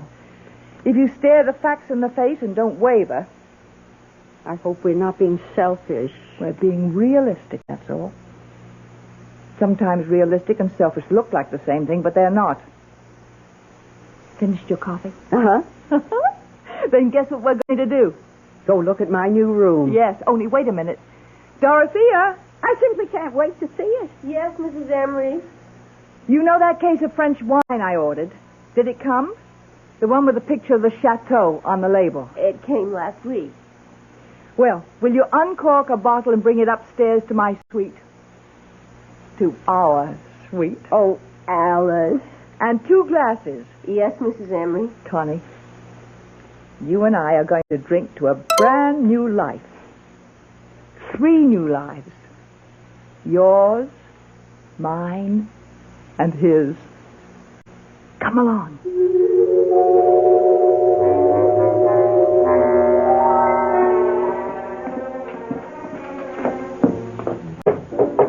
Come in, Dorothea.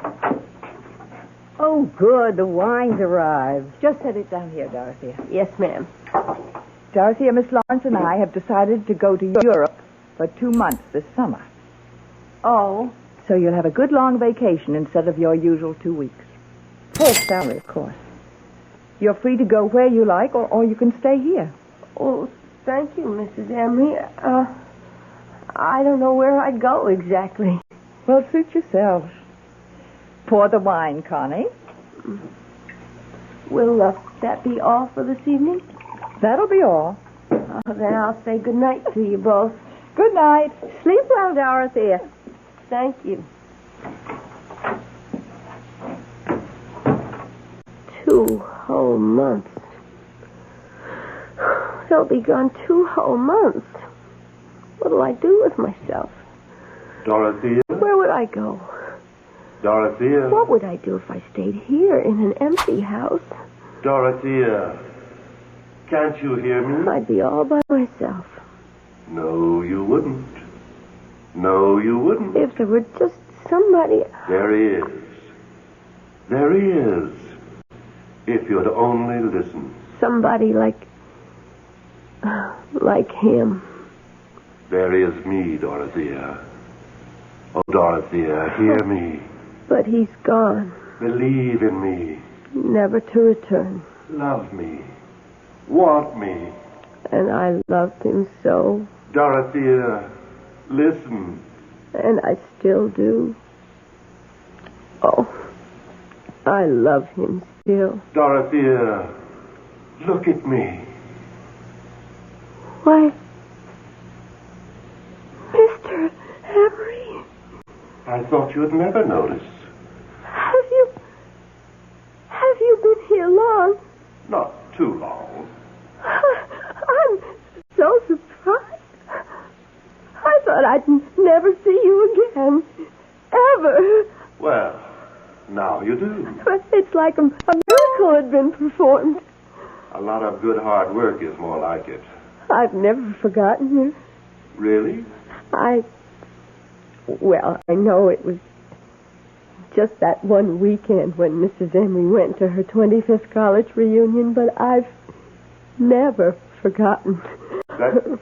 That was quite some time ago. I was younger then, of course. You haven't changed, Dorothea.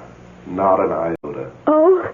Still fresh, plump, and adorable. Oh, you mean that?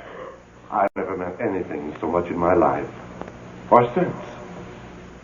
Dorothea, could you love me? But I do love you, Mr. Emery. You do? I've never loved anyone else. Not since that weekend. You came up to my room on the 3rd floor, don't you remember? That tiny little room. Yes, I do remember. Oh, you're going to be around for a while? For a long while, Dorothea. Practically indefinitely. Will you be here this summer? This summer, and this fall, and all next winter and next year. For as long as you want me, Dorothea. Oh. Come on. Let's go up to the 3rd floor. Mr. Emery, could I ask you something first? Anything, Dorothea. Anything. Do you mind if I call you Chuck? Of course I don't mind. Then come on, Chuck. Follow me. I'm right behind you, Dottie. Right behind you.